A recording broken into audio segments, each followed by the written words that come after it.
சரியா?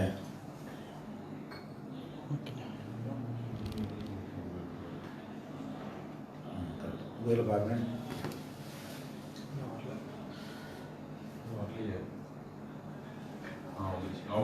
சரி. அஸ்ஸலாமு அலைக்கும் வரஹ்மத்துல்லாஹி வபரகாத்துஹு.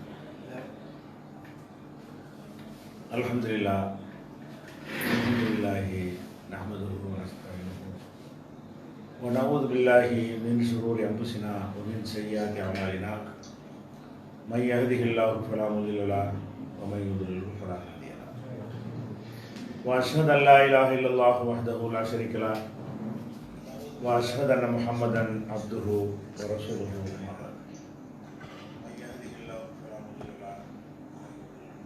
கண்ணியத்திற்குரிய எல்லாம் அல்ல அல்லாஹு ஜல்ல ஷானஹு தஆலாவின் நல்லடியார்களே, ஒவ்வொரு ஞாயிற்றுக்கிழமையும் வாட்ஸ்அப் மூலமாக நீங்கள் கேட்கின்ற கேள்விகளுக்கு இரவு 8 முதல் 10 வரை 2 மணி நேரங்கள் நேரலையில் நாம் பதிலளித்து வருகிறோம்.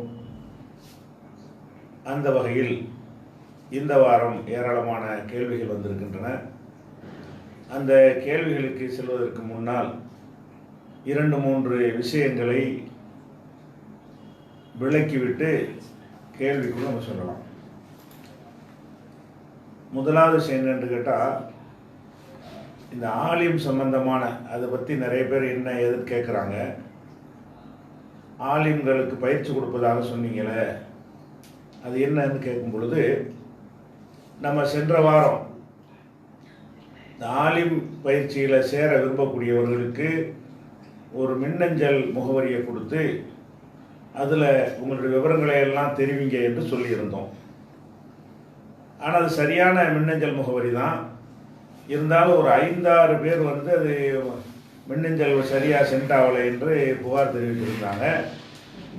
ஆனால் ஏராளமான சகோதரர்கள் மின்னஞ்சல் வழியாக தங்களுடைய விவரங்களை அனுப்பியிருந்தார்கள். மின்னஞ்சல் அனுப்பினவர்களுக்கெல்லாம் அவங்களுடைய முகநூலுடைய அட்ரஸை கேட்டு நம்ம பதில் கொடுத்துருக்குறோம். நேற்றைய தினம், நேற்றும் இன்றைக்கு கொடுத்துருக்குறோம். எதற்காக முகநூலை கேட்குறோம் என்று சொன்னால், இந்த பாடம் முகநூல் வழியாகத்தான் நடத்தப்பட இருக்கிறது. இதற்காக இதில் யாரெல்லாம் சேருகிறார்களோ அந்த படிக்கக்கூடியவர்களை கொண்ட ஒரு குரூப், சீக்ரெட் குரூப் ஒன்று உருவாக்கப்படும். அவர்கள் மாத்திரம்தான் அதை பார்க்க முடியும். ஏன்னா இது ஒரு பொதுவான நிகழ்ச்சி மாதிரி ஆக்கி விட்டுறக்கூடாது. பாடத்தை பாடமாக பார்க்க வேண்டும் என்பதற்காக வேண்டி அந்த முகநூல் உங்களுக்கு அறிவிப்பு செஞ்சுருக்கிறாங்க. அந்த மின்னஞ்சலுக்கு நீங்கள் முகநூல் அட்ரஸ் அனுப்பணும். அனுப்பாதவங்க உடனே அனுப்பி கொள்ளுங்க. இது ஒரு விஷயம். அடுத்து இந்த மின்னஞ்சல், நீங்கள் மின்னஞ்சலில் உங்களுடைய முகநூல் அட்ரஸை கொடுத்த பிறகு இணைக்கப்பட்டவங்களுக்கெல்லாம் தகவல் தந்துடுவோம். நீங்கள் அதில் இணைக்கப்பட்டு விட்டீர்கள், தகவல் வந்துடும். அடுத்ததாக இந்த பாடத்தை பொறுத்த வரைக்கும் அரபு இலக்கணம், அதாவது சர்ஃபு நஹு என்று சொல்லக்கூடிய சொல்லிலக்கணம், சொற்றொடர் இலக்கணம் எல்லாம் இதில் பாடமாக வைத்திருக்கிறோம். அதுபோக ஹதீஸ் கலை, அதுதான் நிறைய பேருக்கு கொஞ்சம் விவரம் குறைவாக இருக்கிறது. அதனால் இந்த ஹதீஸ் கலையை பற்றிய ஒரு பாடம், தப்சீர்களை, குரானை எப்படி விளங்குறது, கூடுதலாக எப்படி ஆய்வு செய்வது என்பது குறித்த தப்சீர்களை, ஒரு சட்டம் எப்படி எடுக்கிறது என்ற உசூலுல் ஃபிக்ஹ் என்று சொல்லக்கூடிய கலை, இவையெல்லாம் நம்ம பாடமாக நடத்த இருக்கணும். ஆனால் எடுத்த எடுப்பிலேயே இவற்றை நடத்த முடியாது. இந்த பாடங்களை எல்லாம் நம்ம அறிந்து கொள்வதாக இருந்தால் ஒரு அளவுக்கு நம்ம அந்த கிராமரை கடந்திருக்கணும். எடுத்தவுடனே ஹதீஸுடைய உசூலு, தப்சீருடைய உசூல் என்று நம்ம சொன்னால் அந்த பாடம் புரியாது. அதனால ஃபர்ஸ்ட் என்ன செய்யறோம்னு கேட்டால், முதல்ல ஒரு 3-4 மாதங்களுக்கு நீங்கள் எந்த அளவுக்கு தயாராகி இருக்கிறீர்கள் என்பதை அறிந்து கொள்வதற்காக வேண்டி 3-4 மாதங்களுக்கு அரபி இலக்கண வகுப்பு தான் நடக்கும். அந்த மாதிரி அந்த பாடத்தை நடத்த இருக்கிறோம். சர்ஃபு நஹு என்ற இந்த பாடம். இந்த பாடம் வாரத்தில் 2 நாட்கள் தினசரி நடத்த முடியாது. வாரத்தில் 1 நாள் என்பது ரொம்ப குறைவு, ரொம்ப காலம் எடுத்துரும். அதனால வாரத்தில் வந்து 2 நாட்களுக்கு பாடம் நடத்தப்படும். அந்த 2 நாட்கள் என்னன்னு கேட்டால் வெள்ளி திங்கள். இந்த 2 நாட்களும் ஒரு மணி நேரம் பாடம். அதாவது பாடம் வந்து இரவு 9 மணிக்கு ஆரம்பித்து 10 மணிக்கு முடிஞ்சிடும். வெள்ளிக்கிழமைக்கும் இதே மாதிரி 9 to 10, திங்கட்கிழமைக்கும் 9 to 10, 2 நாட்கள் வாரத்தில் நடத்தப்படும். இதே பாடத்தை வெவ்வேறு நாடுகளில் இருப்பாங்க இல்லையா, அவங்களுக்கு இந்த நேரம் ஒத்து வராமல் போயிடும். இந்தியாவுடைய நேரத்தில் நம்ம 9 மணியாக இருக்கும் பொழுது வேறு நாட்டில் உள்ளவங்களுடைய டைம் வந்து வேற ஒரு டைம் வேலை நேரமாக இருக்கும். அதனால என்ன செஞ்சுருக்கோம்னா இதே பாடத்தை வந்து ரெக்கார்டர் லைவாக மேலும் 2 தடவை போட போகிறோம். ஒவ்வொரு 8 மணி நேரத்துக்கு ஒரு தடவை. அப்போ உலகத்தில் உள்ள எல்லாருக்கும் அவங்களுக்கு வசதியான ஒரு நேரத்தில் என்ன செய்யலாம், அதை பார்த்து கொள்ளலாம். ஏற்கனவே பார்த்தவங்க திருப்பி ஒருக்காம ரிப்பீட் பண்ணிக்கலாம். அந்த லைவாக இருக்கிறதுனால அதை சேமிக்க மாட்டோம், உடனே அந்த லைவ் போட்டோன்னு அழிஞ்சிடும். அப்போ இரவு 9 to 10 போடுற அதே பாடத்தை அதிகாலை 5 மணிக்கும் போடுவோம். அதே பாடத்தை வந்து மறுநாள் பகல் 1 மணிக்கு போடுவோம். வாரத்தில் 2 நாள் இந்த பாடம் நடத்தப்படும். இந்த 2 நாள் பாடமும் வெள்ளி திங்கள் 2 நாட்கள் இந்திய டயத்துக்கு 9 to 10. இந்த 9 to 10 நடத்துகிற இந்த பாடம் அதே பாடம் திருப்பி ஒரு தடவை போடுவோம். இது எதுக்கு போடுறோம்னா 2 நோக்கத்திற்காக வேண்டி. ஒன்று, வேறு வேறு நாடுகளில் உள்ளவங்கள் தங்களுக்கு வசதியான நேரத்தை தேர்ந்தெடுத்துக் கொள்வதற்காக வேண்டி அந்த 3 டைமை போடுறோம். சிலவர் ரொம்ப ஆர்வம் உள்ளவங்க கொஞ்சம் புரிந்து கொள்ள கஷ்டமாக இருந்தாங்கன்னு சொன்னால் இன்னொரு தடவை கேட்கலாமே என்று நினைத்தார்களே ஆனால் அவங்களும் 3 தடவை கூட அந்த பாடத்தை திருப்பி ஒருக்கா பார்த்து கொண்டார்களே ஆனால் மனசில் வந்து ஆழமாக பதியும். அடுத்து வந்து அந்த பாடங்களில் உங்களுக்கு சந்தேகம் வரும். ஏன்னா நம்ம முகநூலில் நடத்தும் போது நீங்கள் கேள்வி கேட்டு நாங்கள் பதில் சொல்கிற மாதிரி இருக்காது. நாங்கள் விளக்கம் நடத்திக்கிட்டே பாடம் நடத்திக்கிட்டு இருப்போம், நீங்கள் கேட்டுக்கிட்டு தான் இருப்பீங்க. அப்போ உங்களுக்கு சந்தேகங்கள் வரும். சந்தேகங்கள் வரும்னு சொன்னால் அதை நீங்கள் நோட் பண்ணிக்கொண்டு அந்த சந்தேகத்தை நீங்கள் கேட்டுக்கொள்வதற்காக மட்டும் வேறு இதுக்கு அதை பயன்படுத்தக்கூடாது. வேறு கேள்வி பதில் கையை நீட்டலாமா வரலாற்றலாமா அதெல்லாம் கேட்கக்கூடாது. நடத்துகிற பாடம் சம்பந்தப்பட்ட சந்தேகங்களை கேட்பதற்கு மட்டும் உங்களுக்கு ஒரு மின்னஞ்சல் முகவரி தனியாக உங்களுடைய நீங்கள் ஏற்கனவே அனுப்பினீங்கள மின்னஞ்சலுக்கு தெரிவிக்கப்படும். இதன் மூலமாக தெரிவிக்க மாட்டோம். யார் அதில் சேருகிறார்களோ அவர்களுக்கு சந்தேகம் இருந்தால் நீங்கள் கேட்டுக்கொள்ளுங்க அப்படின்ட்டு ஒரு மின்னஞ்சல் கொடுப்போம். அதில் உங்கள் சந்தேகத்தை எழுதி அனுப்பிட்டீங்கன்னு சொன்னால் அதுக்கு மின்னஞ்சல் வழியாக உங்களுக்கு என்ன செய்யும், மெயில் வழியாக பதில் வந்துடும்.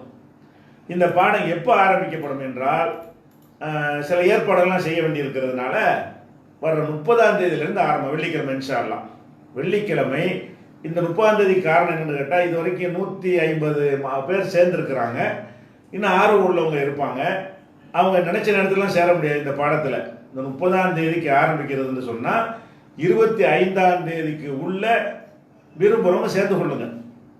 25க்கு பிறகு மறுபடி அடுத்த வருஷம் தான் மாணவர்களாக சேர்க்கப்படுவார்கள். இடையில் சேர்க்க மாட்டோம் யாராக இருந்தாலும். ஏன்னா ஒரு பாடம் விட்டுருச்சுன்னா கண்டினியூ பண்ண முடியாது.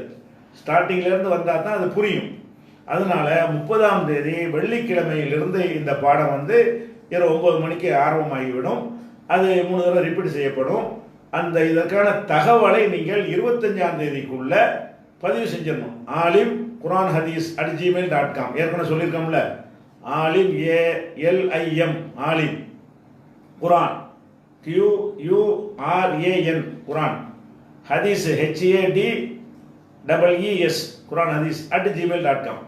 இந்த முகவரிக்கு நீங்கள் யார் பதிவு செய்யாமல் இருந்து விருப்பப்பட்டீர்களே ஆனால் பதிவு செஞ்சுக்கிறேன்னு 25க்கு பிறகு நீங்கள் இந்த மாதம் 25ஆம் தேதிக்கு பிறகு பதிவு செஞ்சீங்கன்னா அது ஏற்கப்படாது. நாங்கள் சில வேலைகள்லாம் செய்ய வேண்டி இருக்கிறதுனால அதான் அடுத்த வருஷம் தான் சேர்ப்போம்.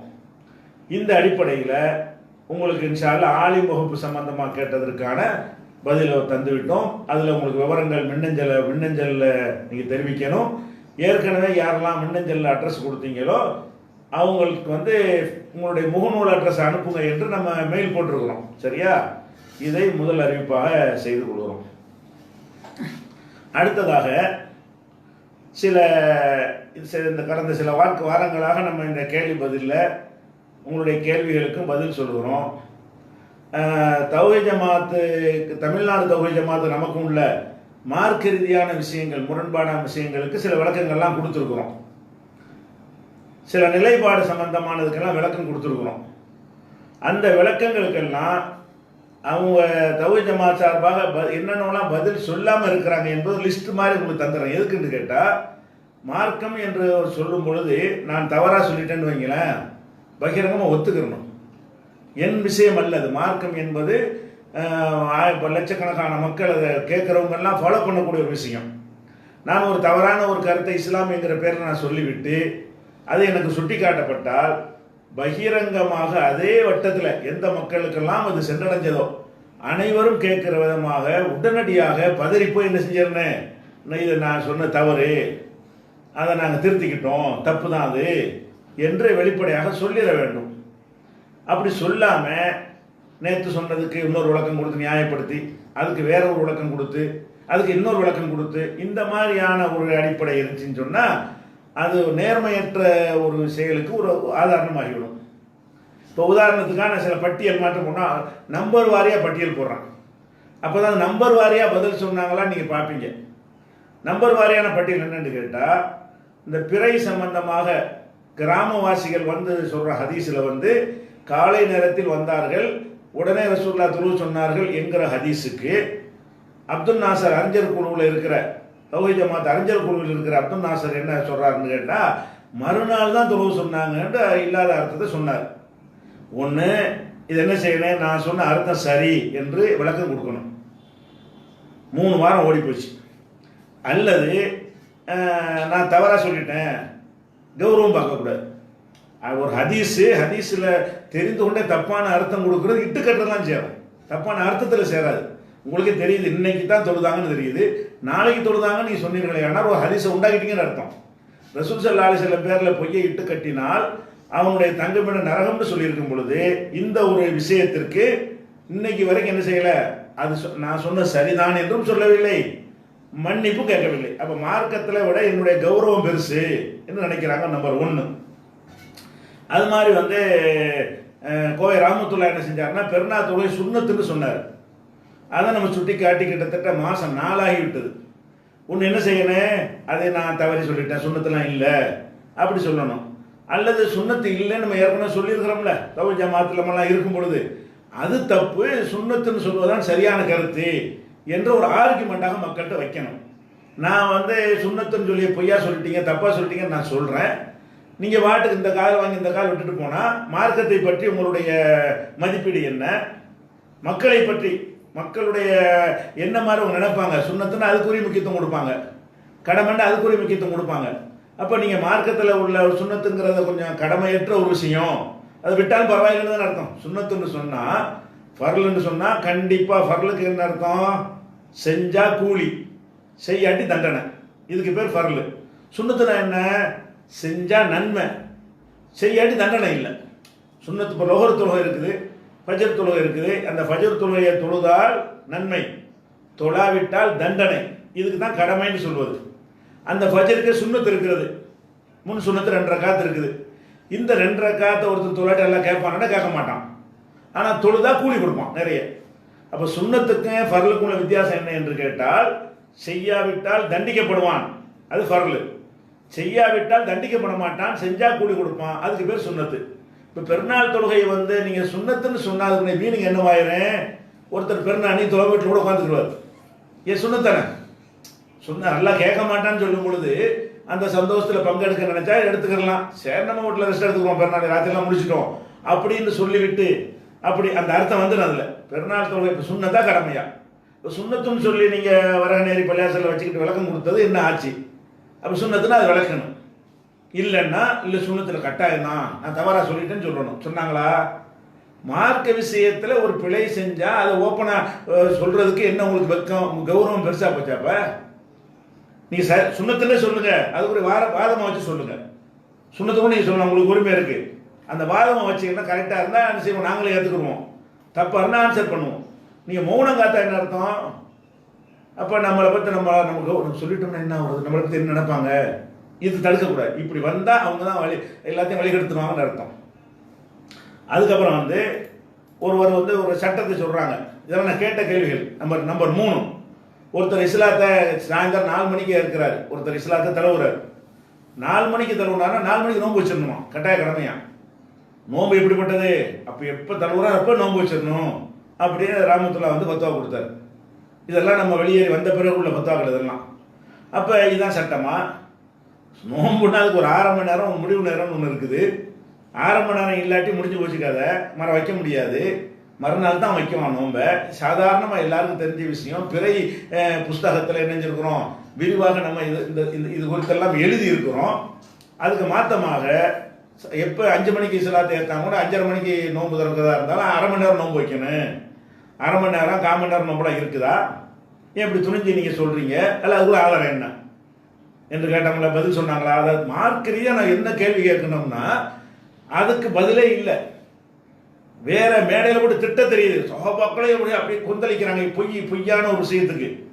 நான் மார்க்கத்தின் பெயரால் நீங்கள் பொய்யான தப்பாக ஜாகில்களை தலைவர்களாக ஏற்றுக்கொண்டு தானும் வழிகட்டு மற்றவர்களை வழிகெடுப்பார்கள் ரசூலுல்லாஹ் எச்சரிக்கை பண்ணாங்களே, அந்த மாதிரி உங்களுடைய பத்வா வாயில வந்ததெல்லாம் மார்க்கம்னு சொல்றீங்க. மதுஹபு பரவாயில்லைன்னு நினைக்கிற அளவுக்கு சொல்றீங்களா? அதுக்கு பதில் சொன்னாங்களா? அதுக்கு பதில் சொல்லலை. அதே மாதிரி வந்து வெளியூர்ல இருந்து வாகன கூட்டம் வந்தாங்க. வந்த ரசூல் ஸல்லல்லாஹு அலைஹி வஸல்லம் பிறை பார்த்தோம்னு சொன்னாங்க. எப்போ சொன்னாங்க?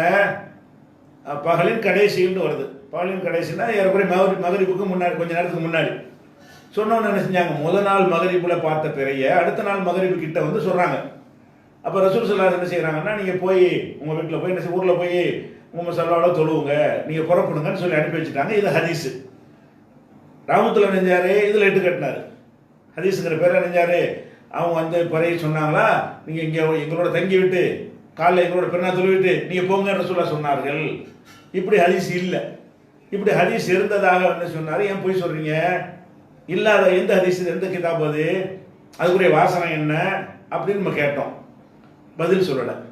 தவறுனா தவறுன்னு சொல்லணும், இருக்குன்னா எடுத்துக்காட்டி நம்ம தவிர அவங்க என்ன செய்யணும், நீ அந்த ஹதீஸ்லாம் பார்க்கல இந்த பாரு அப்படின்னு எடுத்து போடணும். அப்போ இது என்ன பிரச்சனைன்னா, ரசூலுல்லாஹ் பற்றி என்ன வேண்டாலும் சொல்லுவாங்க, எங்கேருந்து கேட்டால் பேசாமல் இருந்துக்கிடுவாங்கன்னா, நீங்கள் சொல்லக்கூடிய ஒவ்வொரு ஃபத்வாவும் உங்களுடைய மார்க்க பயானுக்கு நீங்கள் மக்கள்லாம் கூட்டிகிட்டு போறீங்களே, இந்த மாதிரி விஷயத்தை கேட்குற கூட்டிகிட்டு போனால் பாவமாவாதா? அப்போ தவறானதை கேட்குறதுக்கு தான் நீங்கள் வந்து பயான் நடத்துறீங்களா அப்படிங்கிறது வருது. இது ஒரு விஷயம். அடுத்து என்ன, எரும மாட்டை குர்பானி கொடுக்குறது முரண்பட்டீங்க, அதெல்லாம் தப்புன்னு ஒத்துக்கிட்டீங்க. அதுக்கு நான் வரல. அந்த எரும மாட்டு ஆய்வில் என்ன சொல்றீங்கன்னு கேட்டால், சாதுவான பிராணிகளை எல்லாம் குர்பானி கொடுக்கலாங்கிறீங்க. அதான் ஆய்வுடைய முடிவு. என்ன, சாதுவான பிராணிகளை எருமை அடங்குதுங்கிறீங்க. அப்போ மான் கொடுக்கலாம், முயல் கொடுக்கலாம், குதிரை கொடுக்கலாம்னு வருது. அப்படி கொடுக்கலாம் தானா? கொடுக்கலாம்னு வருது உங்கள் ஆய்வில். வராதுன்னு வேற விளக்கம் சொல்லியிருக்கணும். அப்படி வராது, நாங்கள் தப்பாக சொல்கிறோம், சாதுவான பிராணிலாம் கிடையாது, ஆடு மாடு ஒட்டகம் அவ்வளோதான் இருக்குதுன்னு சொல்லி பளிச்சென்று இருக்கிற ஹதீஸ் எடுத்து போட்டிருந்தா முடிஞ்சிருக்கும். ஆனால் நீங்கள் ஆய்வுண்டு வேற போட்டு அதை முகநூலில் முதல் பக்கத்தில் வேற பயங்கரமாக போட்டு, பத்திரிகையில் ஒரு பெரிய ஆர்டிக்கல் போஸ்டர்லாம் போட்டு அடிச்சு விட்டு எரும மாட்டு ஆய்வுன்னு போட்டு எல்லாத்தையும் கொண்டு போனீங்கல்ல, அந்த ஆய்வை ஒருத்தன் நம்பி ஒரு முயலை கூட குர்பானி கொடுப்பான், ஒரு மானை கூட கொடுப்பான், சரியாது? ஆனால் உங்கள் எப்படி கொடுக்கலாம்? உங்கள் டிஎன்டிஜே ஃபத்வா பிரகாரம் என்ன செய்யலாம், கொடுக்கலாம். அது அறிஞர் கூட தானே சொல்லியிருக்கிறீங்க. இதுக்கு என்ன பதில்? ஆமாண்டா ஆமான்னு சொல்லுங்கள், கொடுக்கலாம்னு பறிக்க திருப்பி ஒருக்கா சொல்லுங்கள். மானு முயல் தெளிவாக சொல்லுங்கள்.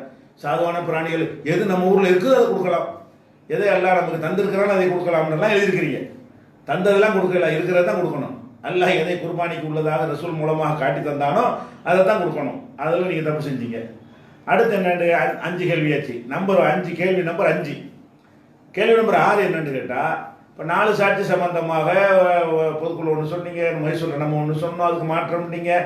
அப்புறம் நான் வந்து 2 வாரங்களுக்கு முன்னாடி அதுக்கு நான் விளக்கம் கொடுத்தேன். 4 சாட்சி நான் என்ன சொன்னது. இதில் வந்து நீங்கள் இதை ஏற்றுக்கலைன்னா இதுக்கு மறுப்பு கொடுக்கணும்.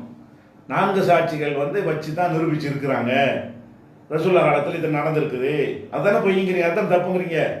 ரசூல் ஸல்லல்லாஹு அலைஹி வஸல்லம் காலத்திலிருந்து இன்னைக்கு தேதி வரைக்கும் சாட்சியத்தின் மூலமாக எந்த ஒரு விபச்சாரம் குற்றமும் நிரூபிக்கப்பட்டு தண்டிக்கப்படலை. அது பிற்காலத்தில் ஏதோ நடக்கலாம் என்பதற்காக அல்லாஹ் வந்து அதை சொல்லியிருக்கிறான் அப்படிங்கிற மாதிரி விளக்கம் கொடுத்தோம்ல. இது இல்லைன்னா வேற எது சரியான விளக்கம்? சரியான விளக்கம் உங்களுக்கு தெரியாட்டா கூட நீங்கள் எதை சரி நினைக்கிறீங்க, அதை நீ சொல்லணுமா இல்லையா? அதுக்கு சொல்லலை. அதுக்கப்புறம் வந்து இந்த இரவில் சொன்னீங்களானால் உங்களை திடீர்னு நுழைஞ்சிட வேண்டாம், உங்கள் மனைவிமாருடைய குற்றமுறையில் துருவுறதுக்கு போக வேண்டாம்னு ஒரு ஹதீஸை சொன்னோம். அது அது இல்லை போன்ற நிறைய சொன்னாங்க. அதற்கு முழு பதில் சொன்னாங்களா? அதில் முதரஜ்னு சொன்னாங்க, முஸ்னத் அப்துல் ஹுமைதில் இருக்குன்னு சொன்னாங்க, முகமது அஜ்லான் பலவீனமானவர்னு சொல்லி அது துணையாக வைத்த ஹதீஸை மறுத்தாங்க. மறுப்புன்னு சொன்னால் ஒரு துண்டை மட்டும் எடுத்து போட்டு சின்ன பேர் விட்டு பதில் சொல்ல வச்சிருக்கிறாங்க. முழு பதில் வரக்கானம். முழு பதில் என்ன செய்யணும்? அந்த ஹதீஸ் அது முதரஜ்னா என்னங்கிறதுலேருந்து ஆரம்பிப்ப வழக்கத்தை. நீங்கள் என்ன செய்யுங்க, அதுக்குரிய முஸ்னத் அப்துல் ஹுமைதில் இருக்குன்னு சொன்னீங்கல்ல, அது நீங்கள் எடுத்து காட்டணும். அதுக்கு பதில் சொல்லலை. அதுக்கப்புறம் 5 6 முகமது அஜ்லான்ங்கிறது 7, அதுக்கு நீங்கள் 8 பதில் சொல்லலை. அடுத்ததாக இந்த பிறை பார்த்த தகவல் சம்பந்தமாக மக்களுக்கு பொய்கள் சொன்னீங்கன்னு சொன்னோம். 10 மணிக்கு பிறை பார்த்த தகவல் வந்துச்சுன்னு ராமத்துல்லா சொன்னார். 11:45 வந்துச்சுன்னு ஃபாரூக் சொன்னார். இதில் எப்போ வந்துச்சுங்கிறத என்ன செய்யணும்? 2 முரண்பட்டீர்களே ஆனால் அதை விலைக்கு சொல்லணும். எப்படி? ரஹமத்துல்லா 10க்கு சொன்ன தப்பு, 11:45 இதை ஜமாத்து முடிவு நீங்கள் சொல்லணும். இவருக்கு ஒரு இடத்துல 10 மணிங்கிறது, நீங்கள் ஒரு இடத்துல 11:45 சொன்னீங்கன்னா அப்போ எத்தனை மணிக்கு அந்த பிறை பார்த்த தகவல் வந்துச்சு? அதில் முரண்படுறீங்க. பிறை பார்த்த முடிவு நீங்கள் எப்போ 11வது கேள்வி கேட்டா, பிறை பார்த்த முடிவு எப்போ நீங்கள் எடுத்தீங்க? 1 மணிக்கெல்லாம் முடிவு எடுத்தாச்சுங்கிறார் ராமத்துல்லா. 1 மணிக்கு முடிவு எடுத்தால் கன்னியாகுமரிக்கு மட்டும் அறிவிச்சிருக்கிறீங்க. அதே நேரத்தில் முடிவு 2 மணிக்கு தான் எடுத்தோங்கிறாரு கரீம். பார்க்கிறவர் சொல்கிறார் 1:30 மணிக்கு எடுத்தோங்கிறாரு. பிறை பார்த்த அந்த தகவலை ஆய்வு செஞ்சு ஆராய்ச்சி பண்ணி எத்தனை மணி முடிவெடுத்து எத்தனை மணிக்குன்னு சொல்வதாக இருந்தால் 3ஐயும் சொல்லி கரீம் சொன்ன தப்பு, இவர் சொன்ன தப்பு, நான் சொன்ன சரின்னு அப்படி சொல்லணும். சும்மா ஒருத்தர் போயிட்டு அவர் நினைக்கிறத 1:30 மணிக்குவாரு. அப்போ இருக்கிறவங்களை பின்பற்றி உங்களுக்கு பின்னாடி வரக்கூடிய மக்களுக்கு கேவலம் இல்லை. இதெல்லாம் ஒருத்தன் கேள்வி கேட்டான், அவன் தான் கேவலம் பொங்கூட்டாக கேட்க போகிறான். எப்போ 1:30 2:30 3:30 கேட்பான்னு கேட்டால் யாருக்கு அவமானம்? ஒரு தலைமை தாங்கி வழி நடத்துகிற ஆளுக்கு கேள்விகளுக்கு பதில் அவங்க தான் சொல்லுவாங்க. உங்கள்கிட்ட எல்லாரும் அணுக முடியாது. அப்போ அதுக்கு அதில் போட்டு நிறைய சொல்கிறீங்க. அதுக்கப்புறம் என்னங்க, பொருளாதாரத்தை விஷயத்தை பேசும்பொழுது, பொதுக்குழு கணக்கை பேசும்பொழுது அவர் போய் சொல்கிறாரு, ரூபாயே தர்ற வழக்கம் கிடையாது, சொத்தா கொடுத்தியா பணமாக கொடுத்தியா கேளுங்க அப்படின்னு பகிரங்கமாக நீங்கள் சொன்னீங்க. சொன்னால் நான் என்ன செஞ்சேன்? அதுக்கு மொபைலை வாங்க, நான் ரூபாயை தான் கொடுத்தேன், ரூபாயாகவும் கொடுத்தேன் அப்படிங்கிறத நான் என்ன செஞ்சேன்? அதில் சொல்லி என்னென்ன ரூபாய் எப்போ கொடுத்ததுங்கிற விவரத்தைலாம் நான் சொன்னேன். அப்போ நீங்கள் சொத்தா கொடுத்தியான்னு தானே ரூபாயை கொடுத்தியான்னு கேட்டீங்க. ஆமாம் ரூபாயை கொடுத்தேன்னு சொன்னோம். இது நேர்மையான ஒருத்தர் என்ன செய்யணும்? அவர் சொல்ல சரி தான் ரூபாயை தான் கொடுத்தாருன்னு நான் ஏற்கனவே தப்பு சொல்லிட்டேன்னு சொல்லணும். அன்னைக்கு சொன்னால் அதை விட்டு இன்னொன்று வேற ஒன்று சொல்லிட்டு போகக்கூடாது. நான் ஏற்கனவே ரொக்கமாக கொடுத்தீர்களா சொத்தா கொடுத்தீர்களா என்று கேட்டுட்டேன், தப்பாக கேட்டுட்டேன், அவர் ரொக்கமாக கொடுத்தாரு, அது உண்மை, என் தவறை திருத்திக் கொள்கிறேன்னு சொல்லணும். உங்கள் கௌரவத்துக்காக மண்டக்கணத்துக்காக நினைச்சக்கூடாது. அதை மறைச்சிவிட்டு சொல்ல அதிராம்பட்டணத்தில் மீட்டிங்கில் என்ன சொல்கிறாரு அதே ஆள், அதுக்கே முபாலா, அதை நான் ஒத்துக்கிட்ட விஷயத்துக்கு முபாலா. எப்போ ஒத்துக்கிட்டீங்க? எப்போ பதில் எதுக்கு சொன்னீங்க? ரூபாயை தான் கொடுத்தேன், நான் தப்பாக நான் கேள்வி கேட்டு விட்டேன், இப்போ தப்பாக திருத்திக் கொள்கிறேன் அப்படின்னு சொன்னீங்களா? அப்போ என்ன செய்யறாரு? அதிராம்பட்டணத்தில் போய் மீட்டிங்கில் பேசும்பொழுது முபாலா கூப்பிடுறாரு. இதுதான் நாங்கள் மறுத்தா தானே முபாலாங்கன்னு, ஒத்துக்கிட்ட விஷயத்துக்கு இதுக்கு முபாலா அப்படின்ட்டு ஒரு பதில். எப்போ ஒத்துக்கிட்டீங்க? எப்போ ஒத்துக்கிட்டு எப்போ நீங்கள் டிக்ளேர் பண்ணீங்க? நான் நீங்கள் சொத்தா கொடுத்தீங்களான்னு கேட்டு உலகமெல்லாம் பார்த்துருக்குது. ரொக்கமாக தரவில்லை என்ற கருத்தை மக்கள் மத்தியில் வச்சிங்க. ரொக்கமாக தந்தாருங்கிற கருத்தை நீங்கள் மக்கள்கிட்ட வச்சா தானே ஒத்துக்கிட்ட விஷயமாகும். எங்கே வச்சு மூடலா? அது இதுக்கு என்ன ஒத்துக்கிட்ட விஷயத்துக்கு இதுக்கு முபாலா? எப்போ ஒத்துக்கிட்டீங்க? பொய். நீங்களே போய் சொல்றீங்க, துணிஞ்சு போய் சொல்றீங்க. அப்போ 13 ஆச்சா? அடுத்து என்னது? முன்னாடி பணத்தை சொத்தை தான் பணமாக காட்டுவாங்க, சிறுவர் இல்லத்துக்கு சொத்துன்னு நான் காட்டினது இருக்கேன், அது பழைய சொத்து அப்படின்னு விளக்கம் சொன்னீங்க. இதுதான் வழக்கம்னு சொல்லிட்டு இப்போ என்ன செய்றீங்க? இல்லை பணமாக தான் இருக்குங்கிறீங்க. அப்போ சொத்தாக தான் காட்டுறது வழக்கம்ன்றீங்களா? அது உண்மையா? பணமாக இருக்குதுன்னா இப்போ என்ன செய்யணும்? இதில் ரெண்டையும் சொல்லி முதலில் நாங்கள் இப்படி தப்பாக சொல்லிட்டோம், இப்போ சரியாக சொல்லணும். இன்னைக்கு ஒன்று ஒருத்தன்ட்ட சொல்லி போடுறது, வேற ஒருத்தனுக்கு வேற ஒன்று சொல்றது, 2 பேர் 2 பதில வச்சுட்டு உட்காந்துருப்போம். அப்படி சொல்லக்கூடாது. உலகத்துக்கெல்லாம் ஒன்று சொல்லுங்க. என்ன சொல்லுங்க? ரூபாயை கொடுத்தாங்களா இல்லையா? உலகத்துக்குலாம் ஒன்று சொல்லுங்க. ராமநாதபுரத்துக்காரனுக்கு ஒன்று, மதுரைக்கு ஒன்று சொல்லாதீங்க. விளங்குதா? அந்த நிர்வாகி ஒன்று, இந்த நிர்வாகி ஒன்று சொல்லாதீங்க. அப்போ சொத்தை தான் ரூபாயை காட்டுற வழக்கம்னு சொன்னால் அப்போ ஏன் ரூபாய் இருக்குன்னு சொல்றீங்க? இப்போ அதில் நிற்கலாம்ல. இப்போ ரூபாய் இருக்குன்னு சொல்றீங்க, அது ஒன்றாச்சு. அதுக்கப்புறம் பிறை சம்பந்தமாக என்ன செய்றீங்க? ஆய்வுல இருக்கிறது, அது வந்து சின்ன விஷயம்தான், ஆய்வுகள் செய்து கொண்டிருக்கிறோம் அப்படின்றீங்க. ஆய்வு இருக்குன்னு சொல்லிக்கிட்டு இருக்கிறதுக்கு 2 நாளைக்கு பிறகு பழைய நிலையை ஆதரிச்சு பேசுறீங்க. என்ன நிலை? என்ன ஆய்வுல தான் இருக்குதா? ஆய்வுல இருக்குன்னு போய் சொல்லிட்டு இருக்கிறீங்க. பழைய நிலையில நீங்க உறுதியா இருந்தால் அந்த பழைய நிலையை சொல்லிட்டு இருக்க வேண்டியது எல்லா இடத்துலையும். ஆமா, நாங்க செஞ்சது சரிதான், சனிக்கிழமை பெருநாள் இருக்கு தான் கரெக்ட்னு சொல்லி வாதம் பண்ணிக்கிட்டே இருங்க. என்ன செய்றீங்க? மக்கள் கேள்வி கேட்குற இடத்துல போய்கிட்டு அது ஆய்வில் இருக்கிறது, பிரச்சனையாக்க வேண்டாம், பொதுக்குழு விளக்கம் சொல்லுவோம், பிறகு விவரமாக சொல்லுவோம், இப்படியே மழுப்பிட்டு போயிட்டு மக்கள்லாம் நாள் பட்டு பெருநாளை மறந்துட்டாங்கன்ற உடனே இப்போ என்ன செய்றீங்க? அதான் சரின்னு பேசுறீங்க. ஆய்வில் இருக்குங்கிறீங்க. எப்போ ஆய்வு போட்டீங்க? எப்போ மசோரா பண்ணி முடிவு எடுத்தீங்க? அந்த ஆய்வில் எடுத்து வைக்க வாதங்கள் என்ன? ஆய்வுண்டா எருமமாட்ட ஆய்வு மாதிரி விளக்கமாக கொடுக்கணும்ல. இப்படிலாம் உள்ளது நீங்கள் பார்க்குறீங்க. அதுக்கப்புறம் வந்து பெருநாளை பற்றி இந்த மாதிரி மாற்று கருத்து இருந்தால் பிஜே எங்களுக்கு நேராக சொல்லியிருக்கலாமே அப்படின்னு நாசர் கேட்டார். நான் தான் சொன்னேனப்பா, உங்கள்கிட்ட மாநில செயலாளர் யூசுஃப்கிட்ட சொன்னேன், பழைய நிலைப்பாட்டெல்லாம் சொல்லி தான் சரியான முடிவு ஏற்கனவே எடுத்துருக்கோன்னு சொன்னேன்னு கேட்கும்போது, ஆமாம் நாங்கள் தவறாக சொல்லிட்டோம், அவர் சொன்னது உண்மைதான், நம்மளுக்கு யூசுஃப் எங்கள்கிட்ட சொல்லலை, அல்ல அவர் சொன்னதை நாங்கள் கணக்கில் எடுத்துக்கொள்ளலன்னு ஏதாவது பதில் சொல்லணும்ல. நீங்கள் உங்கள் மீது நீங்கள் போய் சொன்ன என் மீது ஒரு கேள்வி கேட்குறீங்க, நான் என்ன செய்யறது? பதில் சொல்கிறேன். பிறை சம்பந்தமாக அந்த ராத்திரியே நான் ஃபோன் பண்ணி யூசுஃப் அலிக்கு சொல்லியிருக்கிறேன். அப்போ நீங்கள் ஏன் எங்கள்கிட்ட சொல்ல வேண்டியதானு நீங்கள் கேட்டீங்க என்று கேட்டால் இதுக்கு சொல்கிற பதில் என்ன? ஆமாம் சொன்னார், அல்ல சொல்லலை, போய் சொல்கிறாரு, யூசுஃப் அலிகிட்ட பேசவே இல்லை, அப்படி ஏதாவது சொல்லுங்க. அப்போ மக்களை மறையினாக்கன்னு என்ன அர்த்தம்னா, நான் ஒன்று சொல்கிறேன், நீங்கள் ஒன்று சொல்கிறீங்கன்னா மக்கள் என்ன முடிவு எடுக்கிறது? வகையில் எடுப்பாங்களா? அப்போ நான் தான், நீ என்ன தப்பு இருந்தால் நான் தான் அதை சொல்லணும், ஆமான்னு சொல்லணும். உங்கள் மேலே தப்பு இருந்தால் நீங்கள் தான் ஆமான்னு சொல்லணும். அப்போ தான் ஒரு கருத்துக்கு வர முடியும்.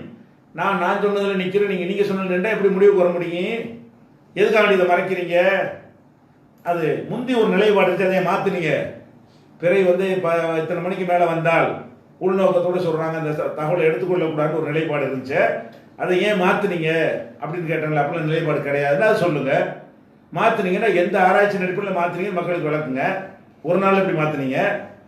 எப்போ கூடுனீங்க? அதுக்கு பதில் சொல்லலை. அப்புறம் குளச்சல்ல 2 பேர் பெற பார்த்தாங்கன்னு சொல்லி ஒருத்தனை கேட்டான், இன்னொருத்தனை காணான்ட்டாங்க, விட்டுட்டாங்க. காணான்னு விட்டுறதா? ஏன் அவனை தேடி பிடிக்கிற? குளச்சல் என்ன பெரிய பாம்பே சிட்டியா? ஒரு கிராமம் தானே, தேடி பிடிச்சிட்டு வர முடியாதா? பாம்பே சிட்டியாக இருந்தால் நவீன யுகத்தில் கண்டுபிடிக்க முடியாது, வெளிநாட்டுக்கு ஓடி போயிட்டான். அப்போ பிறை பார்த்த 2 பேர் பார்த்தா, ஒருத்தனை காணா, ஒருத்தன் தான் இருந்தான். அவன்கிட்ட கேட்டான், அவன் ஆமாங்கன்னா உழப்பனா, அவன்கிட்ட கேட்டான். அப்புறம் முதலாளிகிட்ட கேட்டான், உண்மைதான் சொல்கிறான், இருந்தாலும் நீங்கள் கேரளாவை வச்சு எடுத்துக்கிட்டேன். முதலாளிட்டு எது கேட்டீங்க? அப்படி அது பதில் சொன்னீங்களா? கடை ஓனர்கிட்ட கேட்டாங்களாம். சுன்ன ஜமாத்து குளச்சல்ல 2 பேர் பிறை பார்த்ததாக டிக்ளேர் பண்ணாங்களா? அந்த 2 பேரையும் விசாரிக்கல நீங்கள் விசாரித்தல் வேற அளவில் இருக்குது அப்படின்னு கேட்டோமே. அது அந்த 2 பேர் நாங்கள் விசாரிக்கலாம், 4 விசாரிச்சோம் தான், ஏதாவது சொல்லணும்ல. எதுக்குமே நீங்கள் பதில் சொல்ல கடமை கிடையாது. அதாவது அந்த மக்கள் கொடுத்த இந்த பொருளாதாரத்தை வச்சு ஊர் சுற்றுறது மட்டும்தான் உங்களுடைய நோக்கமே தவிர, ரகசிய அறையில் மண்டைய கழுவுற நோக்கமே தவிர, மக்களுக்கு இதெல்லாம் பதில் சொல்ல வேண்டிய விஷயம் இருக்கா இல்லையா? சரி, குமரியில் ஒரு பிறை பார்த்து முடிவு பண்ணிட்டீங்க, அன்னைக்கு தான் பெருநாள் நெசமாக நீங்கள் உண்மையில் நம்பினீர்களே. ஆனால் கன்னியாகுமரிக்கு அறிவிச்சு அதே நாளில் தமிழ்நாட்டுக்கு அறிவிக்க வேண்டியது தானே? அவனுக்கு என்ன வெள்ளிக்கிழமை, எங்களுக்கு என்ன சனிக்கிழமைன்னு மக்கள் கேட்டாங்களே, அவங்க இஷ்டத்திலே விட்டுருக்கலாமே. நீங்கள் என்ன செஞ்சீங்க? வெள்ளிக்கிழமைக்கு அவனுக்கு இங்கே ஒரு அரசியல் தான் காரணம்னு காரணத்தை நான் விளக்கியிருக்கேன், அது இல்லைன்னு பதில் சொல்லுங்க. என்ன ரீசன்? ஏற்றுக்கொள்ளக்கூடிய ரீசன் ஏதாவது சொன்னீங்களா? அவர்களுக்கு கூட்டம் முடிந்தது, இவர்களுக்கு முடியாதுன்னு நினைச்சு நீங்களா நினைச்சு எது வித்தியாசம் நினைக்க என்ன இருக்கு? எல்லாருக்குமே கூட்ட முடியுமா? 1 மணி 1:30 மணி 2 மணிக்கு தகவல் சொன்ன சுப்புகளை சொன்னாலும் கூட்ட முடியுமா பெருநாளை பொறுத்த வரைக்கும்? அப்போ ஏன் அப்படி 2 நிலை எடுத்தீங்க? ஒருத்தனுக்கு ஏன் எங்களை அனுமதி இல்லாமல் செஞ்சதால் நடவடிக்கை எடுத்தோன்னு ஏன் கரீம் சொன்னார் விளக்கம் கொடுக்கும்போது? அவங்க எங்கள்கிட்ட பர்மிஷன் கேட்டாங்க, கன்னியாகுமரிக்காரங்க வெள்ளிக்கிழமை செய்வதற்கு. இவங்க ஒப்பந்தம் பண்ணிக்காரங்க பர்மிஷன் கேட்கல. அப்போ அதனால் உங்கள்கிட்ட பர்மிஷன் கேட்டு மார்க்கத்தை செய்யணுமான்னு கேட்டோமே. அதுக்கு ஏதாவது பதில் சொன்னீங்களா? நேரடியாக அந்த கேள்விகளுக்கு என்ன பதில்? அப்புறம் என்ன செய்கிறாரு? நாங்கள் பூந்தமல்லியில் நடவடிக்கை எடுக்கல, தாய் மேலே தான் எடுத்தோம். பிரச்சாரம் பண்ண போனவர் எங்கள் கண்ட்ரோலில் உள்ளவர், அவர் போய் எப்படி வெள்ளிக்கிழமை பிரச்சாரம் பண்ணலான்னு எடுத்தோம், மற்றவங்க நடவடிக்கை எடுக்கலன்றார் ஃபாருக்கு. சொல்லிக்கிட்டு இருக்கும்போது அடுத்த வரியில் இது வரேன், மற்றவங்கள்ட்ட என்ன செஞ்சோம்? எழுதி வாங்கிட்டு சேர்த்துக்கிட்டோங்கிறாரு. நடவடிக்கை எடுத்திருக்காங்கன்னு வருது. அதிலே அவர் தொடர்ச்சியாக பேசும்போது நாங்கள் பிரச்சாரம் பண்ண தாய் மேலே தான் நடவடிக்கை எடுத்தோம், தொழுத மக்கள் மேல் எடுக்கவில்லை, அவங்கள்ட்ட எழுதி வாங்கிட்டு சேர்த்துக்கிட்டோன்றார். அடுத்த வரியே வரும். எழுதி வாங்கிட்டு சேர்த்துக்கிட்டா நடவடிக்கை எடுத்தாங்கன்னு தானே ஆகுது. நடவடிக்கை எடுத்து நான் தெரியாமல் செஞ்சுட்டேன் மன்னிப்பு கடிதம் வாங்கிட்டு சேர்த்துக்கொள்வது என்பது அப்போ உங்கள்கிட்ட பர்மிஷன் கேட்டு தான் செய்யணும்னு தான் வருது. அப்போ விவாதத்தில் கூட மார்க்கத்தில் கூட உங்களை கேட்டு தான் செய்யணுமா? தெளிவான ஆதாரம் இருந்தால் கூட அப்படி தானா? அவங்க ஜமாத்தில் இருக்க முடியாதா, உறுப்பினராக இருக்க முடியாதா அப்படின்னு கேட்டோம். அதுக்கு என்ன பதில்? அப்புறம் கேட்டால் 3 மார்க்கு கணக்கு கேட்டால் 3 மார்க் கணக்கு காட்டியான்னு கேட்டீங்க. அதுக்கு சரின்னு சொன்னோம்ல. 3 மார்க் கணக்கு சாதாரண சவால் விட்டீங்கல்ல, சரி அதுக்கு என்ன பதில்? அவர் சரி என்று சொல்லிவிட்டார். நாங்களும் எங்கள் கணக்கோட வருகிறோம். உங்கள்கிட்ட என்ன கணக்கு? ஈஸியான விஷயம் தானே இது ஈஸியான மேட்ரு தானே. அதை ஏன் அதை கூட ஏற்றுக்கலையே நீங்கள்? ஏன் 3 மார்க்கு கணக்கை கேட்டீங்க, நான் அதுக்கு நான் தயார்னு சொல்லணும்னா இல்லையா? வேணா சொல்லுவானா? இதை ஏன் கணக்கு நீ யார் கேட்குறேன்னு நான் சொல்லிட்டு போயிருந்தேன். இதுக்கு அவசியம் கிடையாது. மார்க் ரீதியாக இதுக்கு பதில் சொல்ல வேண்டிய தேவை கிடையாது. எந்த மனிதனுக்கும் நான் இதில் பதில் சொல்ல கடமைப்பட்டவன் கிடையாது 3 மார்க் விஷயமாக. ஏன்னா என் குடும்பத்தாருக்கு சொல்லுவேன், என்னை தெரிஞ்ச உறவினர்களுக்கு வேண்டாம் சொல்லுவேன், அரசாங்கத்துக்கு சொல்லுவேன், உங்களுக்கு என்ன சொல்லணும்? ஆனால் சரின்னு சொன்னேன். அதுக்கு என்ன பதில்? அதுக்கடுத்து என்னன்னு கேட்டால் கள்ளத்தனம். அதிராம்பட்டினத்தில் ஒரு சவால் விடுறாரு முகமதுங்கிறவர். என்ன சவால்? அந்த சாப அழைப்பு அல்லாட்ட இருக்குங்கிற குடும்பத்து சாபம் உண்டாகட்டும்னு கேட்குறேன், நீ கேட்க தயாரான்னு கேட்குறாரு. இது எப்போ நடந்தது? சனிக்கிழமை. நான் ஞாயிற்றுக்கிழமை பதில் சொல்கிறேன். என்ன சொல்கிறேன்? ரெடி வாங்க. நான் என்னென்ன சொன்னேன்னா ஒன்றையும் சொல்லி அது எல்லாத்துலேயும் நான் உண்மையாலும் நான் சொல்லுவேன். நீங்கள் எதெல்லாம் மறுக்கிறீங்களோ அதுக்கெல்லாம் என்ன சொன்னேன்? நீங்கள் சொன்னதுக்கெல்லாம் ஒவ்வொரு கணக்கையும் சொல்லி இதில் நாங்கள் போய் சொல்லியிருந்தால் சாப்பிட்னு கேட்கணும். இதுக்கு தயாரான்னு கேட்டேன்ல. இதை நான் ஞாயிற்றுக்கிழமை சொன்னது அவங்களுக்கு பதிலாக தான் சொன்னேன். சனிக்கிழமை அவங்க பேசுனதுக்காக தான் நான் ஞாயிற்றுக்கிழமை பதில் சொல்கிறேன். அவங்க முகநூலில் எப்படி போட்டாங்க பார்த்தீங்களா? நான் ஞாயிற்றுக்கிழமை பேசுனதுக்கு அது பதிலாம். பிந்தி நான் பேசுனதுக்கு முதல் நாள் பதில் சொல்லிட்டாங்களாம். எப்படி? பிஜேயுடைய முபாலாவுக்கு பதில். உங்களுக்கு நான் பெயர் கொடுத்தேன்னா எனக்கு நீங்கள் பெயர் கொடுத்தீங்களா? இந்த விஷயத்தை எது முந்தி முகநூலில் போட்டிருக்கிறீங்களே எனக்கு பதிலாம். நான் முபாலா அழைச்சேன், நீங்கள் அழைச்ச, நான் எங்க அழைச்சேன்? காசு விஷயமா, பொருளாதார விஷயமா அழைச்சது பழசு. அந்த ரொக்கமா தந்தனா பணமா அதை கேஷா சொத்தா கொடுத்தனான்னு கேட்டீங்கல்ல, அதுக்கு நான் அழைச்சேன். நீங்கள் எங்க ஒரு பைசாவும் சாப்பிடவில்லை, எந்த ஒரு தொடவில்லைன்னு சொன்னீங்களே, எங்கள் மீது சாபம் உண்டாகட்டும் அப்படி கேட்க தயாரான சவால் விட்டது நீங்கள் தானே. 2வது சவால். அதுக்கு தான் ஞாயிற்றுக்கிழமை நான் அடுத்த நாளே பதில் கொடுக்குறேன். அதில் கூட என்ன சொல்றீங்க? இதை அவர் கூட பார்த்து கொண்டிருப்பார், அவர் போய் சென்றடையும், லைவில் கூட இதை பார்க்கலாம், தெரிந்துதான் சொல்கிறேன் அப்படியெல்லாம் சுயநினைவோட பேசிவிட்டு அடுத்து என்ன செய்றீங்க? நான் பேசியதுக்கு பதிலுட்டு நீங்கள் முதலாளி பேசணும். நீங்கள் பேசணுக்கு நான் பதில் கொடுத்துருக்கிறேன். இந்த கள்ளத்தனை எதுக்கு? இதுக்கு என்ன பதில்? இதுக்கு பதில் சொல்லலை. அதுக்கப்புறம் நடவடிக்கை வந்தீங்க, வீடியோ வந்தீங்க, ஆடியோ வந்தீங்க, அப்புறம் ஊராக படப்பட்டி தூக்கிட்டு போனீங்க, எல்லாம் செஞ்சீங்க. அதில் உள்ள சில குரல்படி இருக்குது, அதில் செட்டிங் இருக்குது. அதை பொது விசாரணை நடத்தணும், என்னென்ன வேலையெல்லாம் நடந்துச்சு, சரிகள் நடந்துச்சுங்கிறது இப்போ எனக்கு புதிய நிறைய செய்திகள்லாம் கிடைச்சிருக்கிறது. அது ஒரு விஷயம். அப்போ பொது விசாரணைக்கு ஏன் வாங்கன்னு கூட மறுத்துட்டீங்க. அதை விட்டுருவோம். அதுக்காச்சும் அதை கூட பகிரங்கமாக மறுக்கலை. அவங்கவுங்க இடங்கள்ல மறுத்துட்டு இருக்கிறாங்க. மறுத்த தகவல் வந்துகிட்டு இருக்குது. அதுக்கப்புறம் விவாத அழைப்பு கொடுத்தாங்களா இல்லையா? உங்கள் நிலை என்ன? சஹாபாக்களை பற்றி நீங்கள் வேற நிலை எடுத்துருக்கிறீங்க. நான் சொன்ன தவறுன்னு இருக்கிறீங்க. தவறுன்னு சொன்னால் அது போய் பயானில் பேசுகிறீங்க பயங்கரமாக. அப்படி தான் நான் உங்கள் நிலைப்பாடு, நான் சொன்ன கருத்து இஸ்லாமிய அடிப்படைக்கு தவறானது அல்ல உங்களுடைய கொள்கைக்கு தவறானது என்று இருந்தால் அதை பற்றி விவாதிக்க வரணுமா இல்லையா? அதை வச்சு நம்ம எந்த அளவுக்கு தவறானது, நீங்கள் நான் சொன்னது எந்த அளவுக்கு தவறானது மக்களே பார்த்துக்கிட்டா இருக்கிறீங்க, எல்லா இயக்கத்தையும் கேட்டுக்கொள்கிறேன், தூண்டி விட்டீங்கல்ல, கண்டிங்கன்னு சொல்லி நாங்கள் கண்டித்து விட்டோம். ஒவ்வொரு ஜமாத்தும் கண்டிக்கணும், ஒவ்வொரு இயக்கமும் கண்டிக்கணும்னு சொல்லி அப்படி கண்டிக்கிற அளவுக்கு பாரதூரமான விஷயமாக நான் சொன்னது இருக்கும் என்று இருந்தால் அதுக்கு விவாத அழைப்பு கொடுத்தோம்ல, அதுக்கு என்ன பதில்? அல்ல நான் பதில் சொன்னேன், அதுக்கு என்ன பதில்? விளக்கம் சொன்னேன், அதுக்கும் பதில் இல்லை. விவாத அழைப்பும் பதில் இல்லை. அதுக்கப்புறம் பிறை சம்பந்தமாக விவாத அழைப்பு கொடுத்தோமா இல்லையா? ஏற்கனவே சலபியாவில் கொடுத்து, அப்புறம் இலங்கையிலேருந்து கொடுத்து, இப்போ NTF-லேருந்து கொடுத்தாச்சு. பிறை சம்பந்தமாக நீங்கள் என்னென்னலாம் பண்ணியிருக்கிறீங்க, ஒவ்வொரு ஆள் என்னென்ன நாளுக்கு ஒரு ஃபத்வா கொடுத்தீங்க, அது எப்படிலாம் இஸ்லாமிய அடிப்படைக்கு மாற்றமாக இருக்குது, இதுக்கெல்லாம் நம்ம கூப்பிட்டு வந்தீங்களா? அதுக்கு அழைப்பு இல்லை. அதுக்கப்புறம் ரஹமத்துல்லா அதிராம்பட்டினத்தில் பேசினார். என்ன பேசினார்? என்னுடைய சாபம் பழிச்சிருச்சு, கைகாலெல்லாம் எனக்கு பிஜேக்கு உதறுதான், அவர் உதறல் எடுத்துருச்சுண்டு. அல்லா பாருங்க, அதுலேயே உதறல் எடுத்து வச்சுட்டான் அல்லா. அதாவது நான் சொன்னது பழிச்சிருச்சுன்னு ஒருத்தன் சொல்கிறான் பாருங்க, அதுக்கு நிகரான ஒரு ஆணவமே கிடையாது. அது அல்லா தான் முடிவு செய்வான். ஒரு சாபம் போட்டாராம், பழிச்சு எனக்கு பேச்சு வர மாட்டேங்கலாம், கைகாலெல்லாம் நடுங்க ஆரம்பிக்குது என்று சொன்னவரை என்ன செய்கிறாருன்னு கேட்டால் நுபுவத்து சம்பந்தமாக பேசுகிறாரு. எல்கேஜியில் உள்ளவனு கூட தெரியும் என்ன பேசுகிறாரு. ரசூல்லா பார்த்தானா, ரசூல்லாவுடைய ஒழுக்கம் பண்பை ஒன்றையும் பார்த்துக்கிட்டு இவர் தாண்ட சரியான ஆள்களை தேர்ந்தெடுத்துட்டான். அல்லாஹ் வந்து ரசூலை முகமது ரசூல் ஸல்லல்லாஹு அலைஹி வஸல்லம் அவர்கள் நபியாக தேர்ந்தெடுத்தது அவங்க பிறக்கிறதுக்கு முன்னாடியே தேர்ந்தெடுத்து விட்டான். அப்போ அதுக்கு முன் அறிவிப்புகளாக செஞ்சுட்டான். முந்தைய வேதங்கள்ல எல்லாம் வருது, தங்கள் பிள்ளையை அறிவதை போல இவரை அறிவார்கள், யாரிஃபூனஹு கமா யாரிஃபூன அப்னாஹும், யூதர்கள்லாம் தங்களுடைய பிள்ளைகளை அறிவதை போல இவரை அறிவார்கள். ஈசா நபி வந்து எனக்கு பின்னாடி ஒருத்தர் வரப்போறாரு, ஏத்தி மிம்பாதி இஸ்மு அஹ்மதுன்னு சொல்லி அல்லாஹ் வந்து ரசூல்லா பிறக்கிறதுக்கு முன்னாடி அவரை பற்றின முன்னறிவிப்புலாம் செஞ்சு வச்சிருக்கிறான். நல்லா தேடிக்கிட்டே இருந்தானாம், யாரா கிடைக்கிறாண்டு. உலகம் பூரா அப்படி பார்த்து தேடி பார்க்கும்போது மக்காவில் ஒரு ஆள் இருந்தாராம். இந்த மாதிரி சொல்றீங்களே, எவ்வளோ பயங்கரமான ஒரு விஷயம்.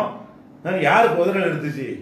அங்கே உதறல். எந்த மேடையில் பேசுனீங்களோ அங்கே உதறல் எடுத்து படுபயங்கரமான அல்லாவுடைய அந்த இல்ம, அல்லாவுடைய ஞானத்தை, நுபுவத்தை எல்லாத்தையும் கிண்டல் பண்ற மாதிரி போச்சு. இதுக்கு என்ன செஞ்சு என்ன பதில் கொடுத்தீங்க? ஒரே ஒரு ஆட்டு ஃபோனில் பேசி அது ஆதாரம் இல்லாமல் சொல்லிட்டேன். ஆதாரம் இல்லாமல் சொன்ன விஷயமா இது? ஒரு ஆதாரம் இல்லாமல் ஹதீஸில் இல்லாத ஒன்று அந்த மேட்டரா இது? இது ஒரு கருத்து, இது ஒரு சித்தாந்தத்தை சொல்றது. ஒரு ஹதீஸ் எடுத்து சொன்ன அந்த ஹதீஸ் இல்லை அப்படி சொல்ல நீங்க சொன்ன சம்பவம்லாம் நடந்த விஷயங்கள்லாம் உண்மை, அதுல நீங்க சொன்ன சட்டம் தான் தப்பு. இது ஆதாரமற்ற செய்தி இல்லை, இது வந்து அறியாமை மடத்தனமான மக்களை வழிகெடுக்கக்கூடிய ஒரு கருத்து. இது வந்து அவ்வளவு பெரிய மக்கள் மத்தியில் லைவ்ல எல்லாம் போட்டு விட்டீங்களே, பத்தறி போய் அதே லைவ்ல வந்து நீங்க சொல்லணுமா இல்லையா? தீபாவளி வாழ்த்துன்னு முகநூல்ல வந்து கைதவறி பட்டுருச்சுன்னு விளக்கம் சொல்றீங்களே, அதுக்கு சொல்ல முடிஞ்சுல? கைதவறி லைக்கில் பண்ணி சரி, அதுக்கு என்ன சொல்ல தொழில்நுட்பம் தெரிஞ்சவங்க அது பதில் சொல்லிக்கிடுவாங்க. அதுக்கெல்லாம் போய் பதில் சொன்னீங்களே, எதுக்கு முதல் சொல்லணும்? இதுக்குள்ள சொல்லணும். இது வாய் தவறி இது வரலையே. இது ஒரு கோர்வையா ஒரு தலைப்புல பேசும்போதுல வருது எல்லாமே. அப்ப மக்கள் மத்தியில் எந்த அடிப்படையில் இந்த மக்களை உருவாக்கணும்? நுபுவத்து என்பது வந்து தகுதியால் அல்லாஹு ஆலமு ஹைஸ் ரிசாலத்தகு, ரிசாலத்தை எங்க வைக்கணும் என்று அல்லாஹ்வுக்கு தான் தெரியும். அப்படின்னு இருக்கும் பொழுது நீங்க என்ன செய்றீங்க? அதுக்கு எந்த ஒரு பதிலுமே சொல்லலை. இப்படி பெரிய நீண்ட பட்டியல் இருக்கிறது.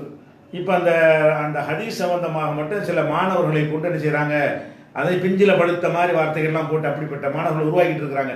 அந்த பிஞ்சில பழுத்தால கொண்டு சில விளக்கம் கொடுத்துருக்குறாங்க. அந்த விளக்கம் முழுமையாக எல்லாத்தையும் தரணும், அஜ்லான்லேருந்து அனைத்தையும் தரணும். ஒரு வாரத்துக்குள்ள தர்றாங்களான்னு பார்ப்போம். இல்லைன்னு சொன்னால் அந்த முதுரஜா இல்லையா, அது ரசூலுல்லாஹ் சொன்ன வாசகமா அல்லது அந்த சஹாபி முஹாரிபு அவருடைய வாசகமா என்று சந்தேகப்படுறாருல சுஃபியான், அதை பற்றி தனிப்பதிவாக முழு விளக்கமாக இன்ஷா அல்லாஹ் போன வாரம் போடுறதா இருந்தோம். வேலைக்குழு இன்ஷா அல்லாஹ் 2-3 நாளில் போட்டுருவோம். அது சரியா? ஒரு வாரம் டைம் கொடுக்குறோம். ஒரு வாரத்தில் முகமது அஜ்லான்லேருந்து நம்ம அது சம்பந்தமாக கேட்ட எல்லாத்துக்கும் பதில் சொல்லணும். சரியா? அது முடிச்சிருவோம். இது ஒரு அறிவிப்பாக வச்சுக்கிறேங்க. அடுத்து இப்போ சில கேள்விகளை கேட்குறாங்க. இந்த கேள்விகள் நம்ம வருஷப்படி தான் எடுத்துக்கொண்டு இருந்தாலும் சில கேள்விகள் முக்கியத்துவம் வாய்ந்த நம்ம என்ன செய்கிறோம், முன்னாடியும் போட்டுக்கொள்ள வேண்டி இருக்குது. இப்போ ஒரு விஷயம் என்ன பரப்புகிறாங்கன்னு கேட்டால், இந்த கமருதீன் மயிலை கமருதீன் ஒரு ஆள், அவர் என்ன செய்கிறாருன்னா ரொம்ப கடுமையாக அவங்கள பற்றி மீமிஸ் போட்டுக்கிட்டு இருக்கிறாரு. தனிப்பட்ட விரோதம் உண்டா அப்படின்னு அபுதாபிலேருந்து அபூபக்கர் சித்திக் கேட்குறாரு. அதுக்கப்புறம் வந்து இன்னொருத்தர் கேட்குறாரு, என்னென்னா தௌஹீத் ஜமாத்தங்களும் கொடுத்து வைத்த தொகையிலும் குர்ஆன் விற்ற பணத்திலும் நீங்கள் தொழில் நடத்துவதாகவும் அதன் மூலமாக சொத்து சேர்த்ததாகவும் சமீபகால நிகழ்வில் தெரிகிறது. உதாரணமாக ஃபாரூக் தங்களின் முதலீடு குறித்து கேள்வி எழுப்புவது, கோவை ரஹமத்துல்லா தூத்துக்குடி செயற்குழுவில் பேச்சுக்கு நடுவே இது சம்பந்தமாக ஒரு சந்தேகத்தை கிளப்பியிருக்கிறார். அனாதைகளின் சொத்தில் வளர்ந்த நீங்கள் மாநில நிர்வாகிகளை குறை சொல்வது நியாயமா? குறை ஜமாத்து பணத்தை ரொட்டேஷனில் விட்டு கடைய ஆரம்பித்ததாக மயிலை கமருதீன் சொல்கிறார். பாக்கரை நீக்கி சிடி சந்தையை புத்தக சந்தையாக ஆக்கவே பாக்கர் மீது குற்றம் சாட்டினார் பிஜே என்றும் கமருதீன் கூறுகிறார். சரியா என்று இது ஹுசைன் திருப்பூர்லேருந்து கேட்டிருக்காரு. இது கோவை யூசுப் கேட்டிருக்காரு. ஜமாத்து பணத்தை ரொட்டேஷன் விட்டதாக கமருதீன் சொல்லியிருக்காருன்னு அவருடைய ஸ்கிரீன்ஷாட்டை எல்லாம் அனுப்பியிருக்கிறார். இவ்வளோ பேர் என்னென்னு கேட்டால், ஜமாத்துடைய பணத்தை என்ற அமானிதமாக இருந்த ஒரு பணத்தை முதலீடாக வைத்து நான் வந்து 3வது சூப்பர் மார்க்கெட் வரைக்கும் திறந்தேன்ற வரைக்கும் அவர் சொல்லியிருக்கிறார் கமருதீன்கிறவர். இந்த சொன்னது யார்? யூசுப் ஒரு ஃபாரூக் சொன்னது, ரஹமத்துல்லா சொன்னது, கமருதீன் சொன்னது. 3 பேர் சொன்னது தான் இல்லை இந்த கேள்வியில் குறிப்பிடப்பட்டிருக்கு. வேற யாரும் சொன்னது குறிப்பிடப்படலை. இந்த கமருதீனை பொறுத்த நீங்கள் விளங்கி கொள்ளணும், அவர் வந்து மாநில துணைத் தலைவராக இருக்கிற அப்துல் ரஹீமுடைய கூட பிறந்த அண்ணன். அவர் ஜமாத்திலேருந்து கள்ள வேலை பார்க்க நினைக்கும் போது இவர்கிட்ட கொடுத்து போட சொல்லுவார், போடுவார். அவ்வளோ ஜமாத் நிலைப்பாட்டை வந்து அவருடைய சொந்த அண்ணன். அவர் அண்ணனே வந்து அந்த 7 கோடி 6 கோடி சொத்துல அவருக்கு சம்மந்தப்பட்டு செய்வார்.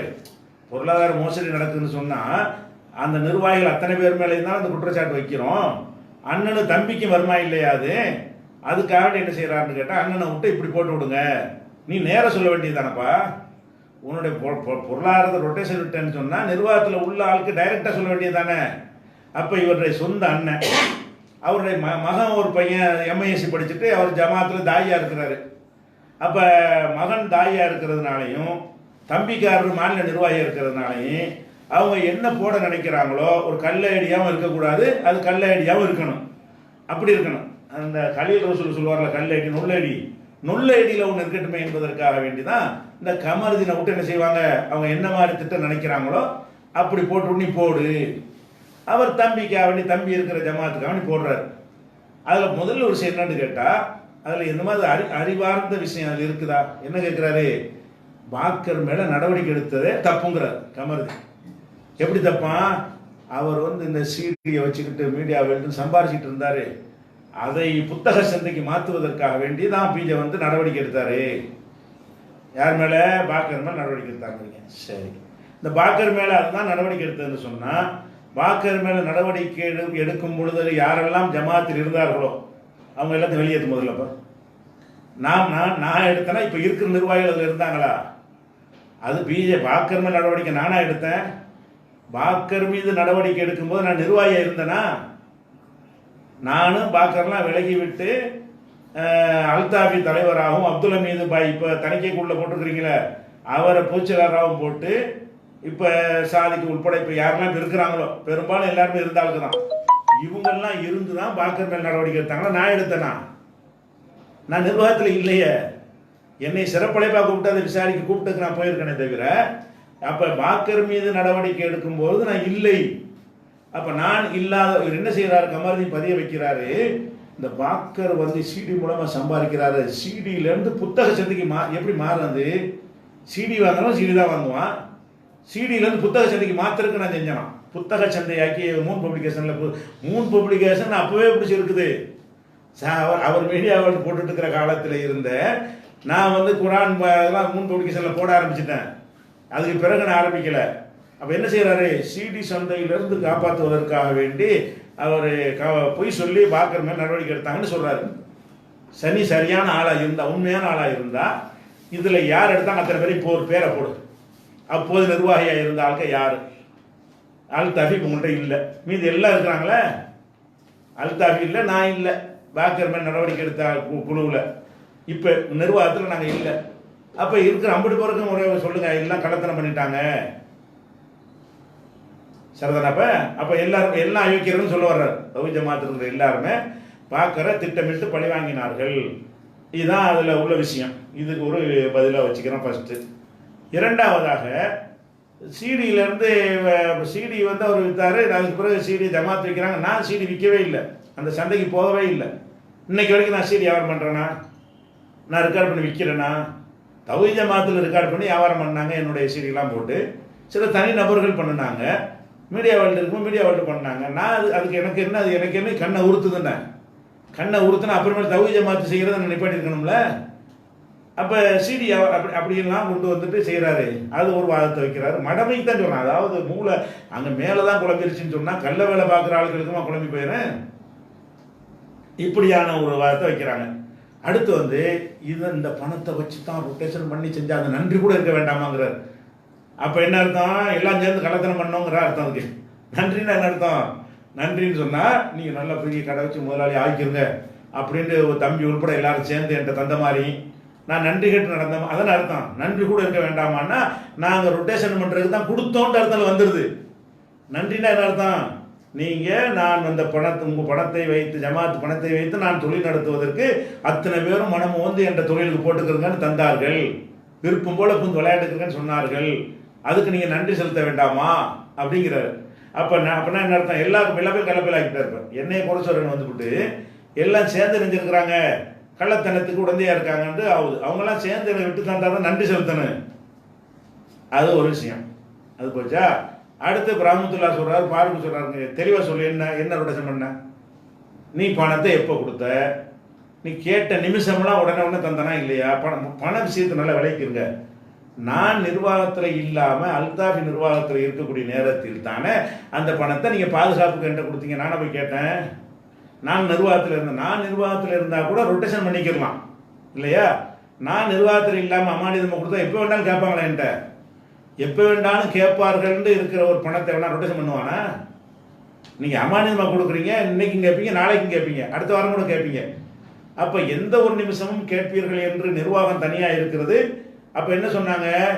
பணத்தை தரும்போது நான் மாட்டேன்னு மறுத்த பிறகு கூட நாங்கள் யாரையும் நம்புகிற மாதிரி இல்லை. அவங்களுக்கு நம்பிக்கை இல்லை. கலீல் ரசூல் அப்படி சொன்னார். ஒருத்தர் அவங்களுக்கு நம்பிக்கை இல்லை. நீங்கள் வச்சுக்கிறீங்க, நீங்களும் சாப்பிட்டாலும் பரவாயில்லை, ஏன்னா உங்களுக்காக தான் எல்லா பணம் தந்தா, உங்களை நம்பி தான் கொடுத்தாங்கன்றார். அப்படி எல்லா நிர்வாகிகள் சேர்ந்து சொன்னாங்க. அந்த மாதிரியான அடிப்படையில் நீங்கள் வலுக்கட்டாயமாக என்கிட்ட கொடுத்தீங்களா? நான் கேட்டேனா? நானா எடுத்துக்கிட்டேனா? உங்களுக்கு உதவி செஞ்சேனா? அல்லது நான் எனக்கு உதவிக்காக வாங்கினேனா? உங்களுக்கு உதவி செஞ்சுருக்கிறேன் இல்லையா? இன்னும் சொல்ல போனால் அந்த பழைய நோட்டுகளை மாற்ற முடியாத நிலை வரும் பொழுது நான் நான் மாற்றிருந்தா எனக்கு 1 கோடி ரூபா அளவுக்கு என்னுடைய பணத்தை நான் மாற்றிருக்க முடியும். அதெல்லாம் ஜமாத்துக்காக வேண்டிய இந்த ஆதாயம் இல்லாமல் மாற்றி கொடுத்தேன் இல்லையா? அந்த மாதிரி எல்லாம் இருக்கும்போது என்ன செய்கிறாங்க? நான் ஜமாத்தை வச்சு ஆதாயம் அடைஞ்சேங்கிறீங்க. அடுத்து நிர்வாகிகள் பழைப்பு ஓப்பனாக அதை சொல்லட்டும். எப்படி அந்த பணத்தை வச்சு தான் 3 மாட்டை ஆரம்பிச்சேன் நிர்வாகி ஓப்பனாக சொல்லு. இந்த கல்லை வேலை பார்க்க வேணாம். தம்பியை வச்சு போகிறலாம் வேணாம். ஒட்டுமொத்த நிர்வாகத்தின் சார்பாக இதை நீங்கள் சொன்னீர்களே, ஆனால் நான் ஒவ்வொன்றும் எப்படி நிரூபித்து காட்டுறேன். நடவடிக்கை எடுத்து நீங்கள் நீக்கணும்னு சொல்லிவிட்டீங்க. அந்த நிமிஷத்துலேயே பணத்தை செயற்குழுவில் கேட்குறீங்க. பணத்தை எடுத்து உடனடியாக தந்தேன், கடையிலேருந்து எடுத்திருந்தேன். ஒரு இடத்தில் பாதுகாப்பான இடத்துல போய் கூட்டி கொண்டு போய் தான் எடுத்திருந்தேன். உடனே கொடுக்க இயலுமா? ரொட்டேஷன் பண்ண 6 கோடி ரூபா உடனே கொடுக்க முடியுமா? 3 கோடி கொடுக்க இயலுமா? அப்போ 3வது 3 மாற்று ஆரம்பிச்சுட்டாரோ அந்த கடையை வச்சு. உன் பணத்தெல்லாம் தந்த பிறகு ஆரம்பிச்சிருக்கேன். 3வது 3 மாற்று, 3வது கொடுக்க ஒரு 3 மாற்று எப்போ ஆரம்பிக்கிறேன்? இப்போ தானே ஆரம்பிச்சிருக்கிறேன். உங்களுடைய அமானித பணத்தெல்லாம் தந்த பிறகு நான் ஆரம்பித்திருக்கிறேன். அப்போ என்ன அர்த்தம்? உங்கள் பணத்துக்கு வேலை இல்லை, உங்கள் பணம் எனக்கு தேவையில்லை, ரொட்டேஷன் பண்ண அவசியமே இல்லை. ஏன்னு கேட்டால் அல்லாஹ் அவனுக்கு பரக்கத் செய்யலாம். என்னுடைய சொந்த பந்தங்கள்லாம் நீங்கள் எவ்வளோ பணத்தை கொள்ளையடிச்சு நான் குற்றம் சாட்டணும், அதை விட ஜாஸ்தியாக எனக்கு தருவாங்க.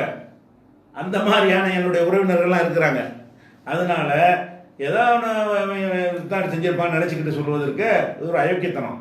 ஜமாத்துக்கு நான் அந்த பொருளாதாரத்தை பாதுகாப்பதில் அவ்வளோ உதவியாக இருந்திருக்கிறேன். இன்னும் சொல்ல போனால் நானே வைத்துக் கொள்வதில்லை. நானும் ஒரு தம்பிக்கான ஒரு ஆர்டர் கொடுத்துட்டு லாக்கர் அங்கே இருக்கும், சாவி அவங்கள்ட்ட இருக்கும். அப்படி தானே உங்களை உங்கள்கிட்ட நான் அதுக்கு கேரண்டி தான் நான் கொடுத்துருப்பேனே தவிர நானாக எடுத்துக்கிட்டேன். இப்படிலாம் உங்கள் நாக்கு நரம்பெல்லாம் பேச முடிகிறது.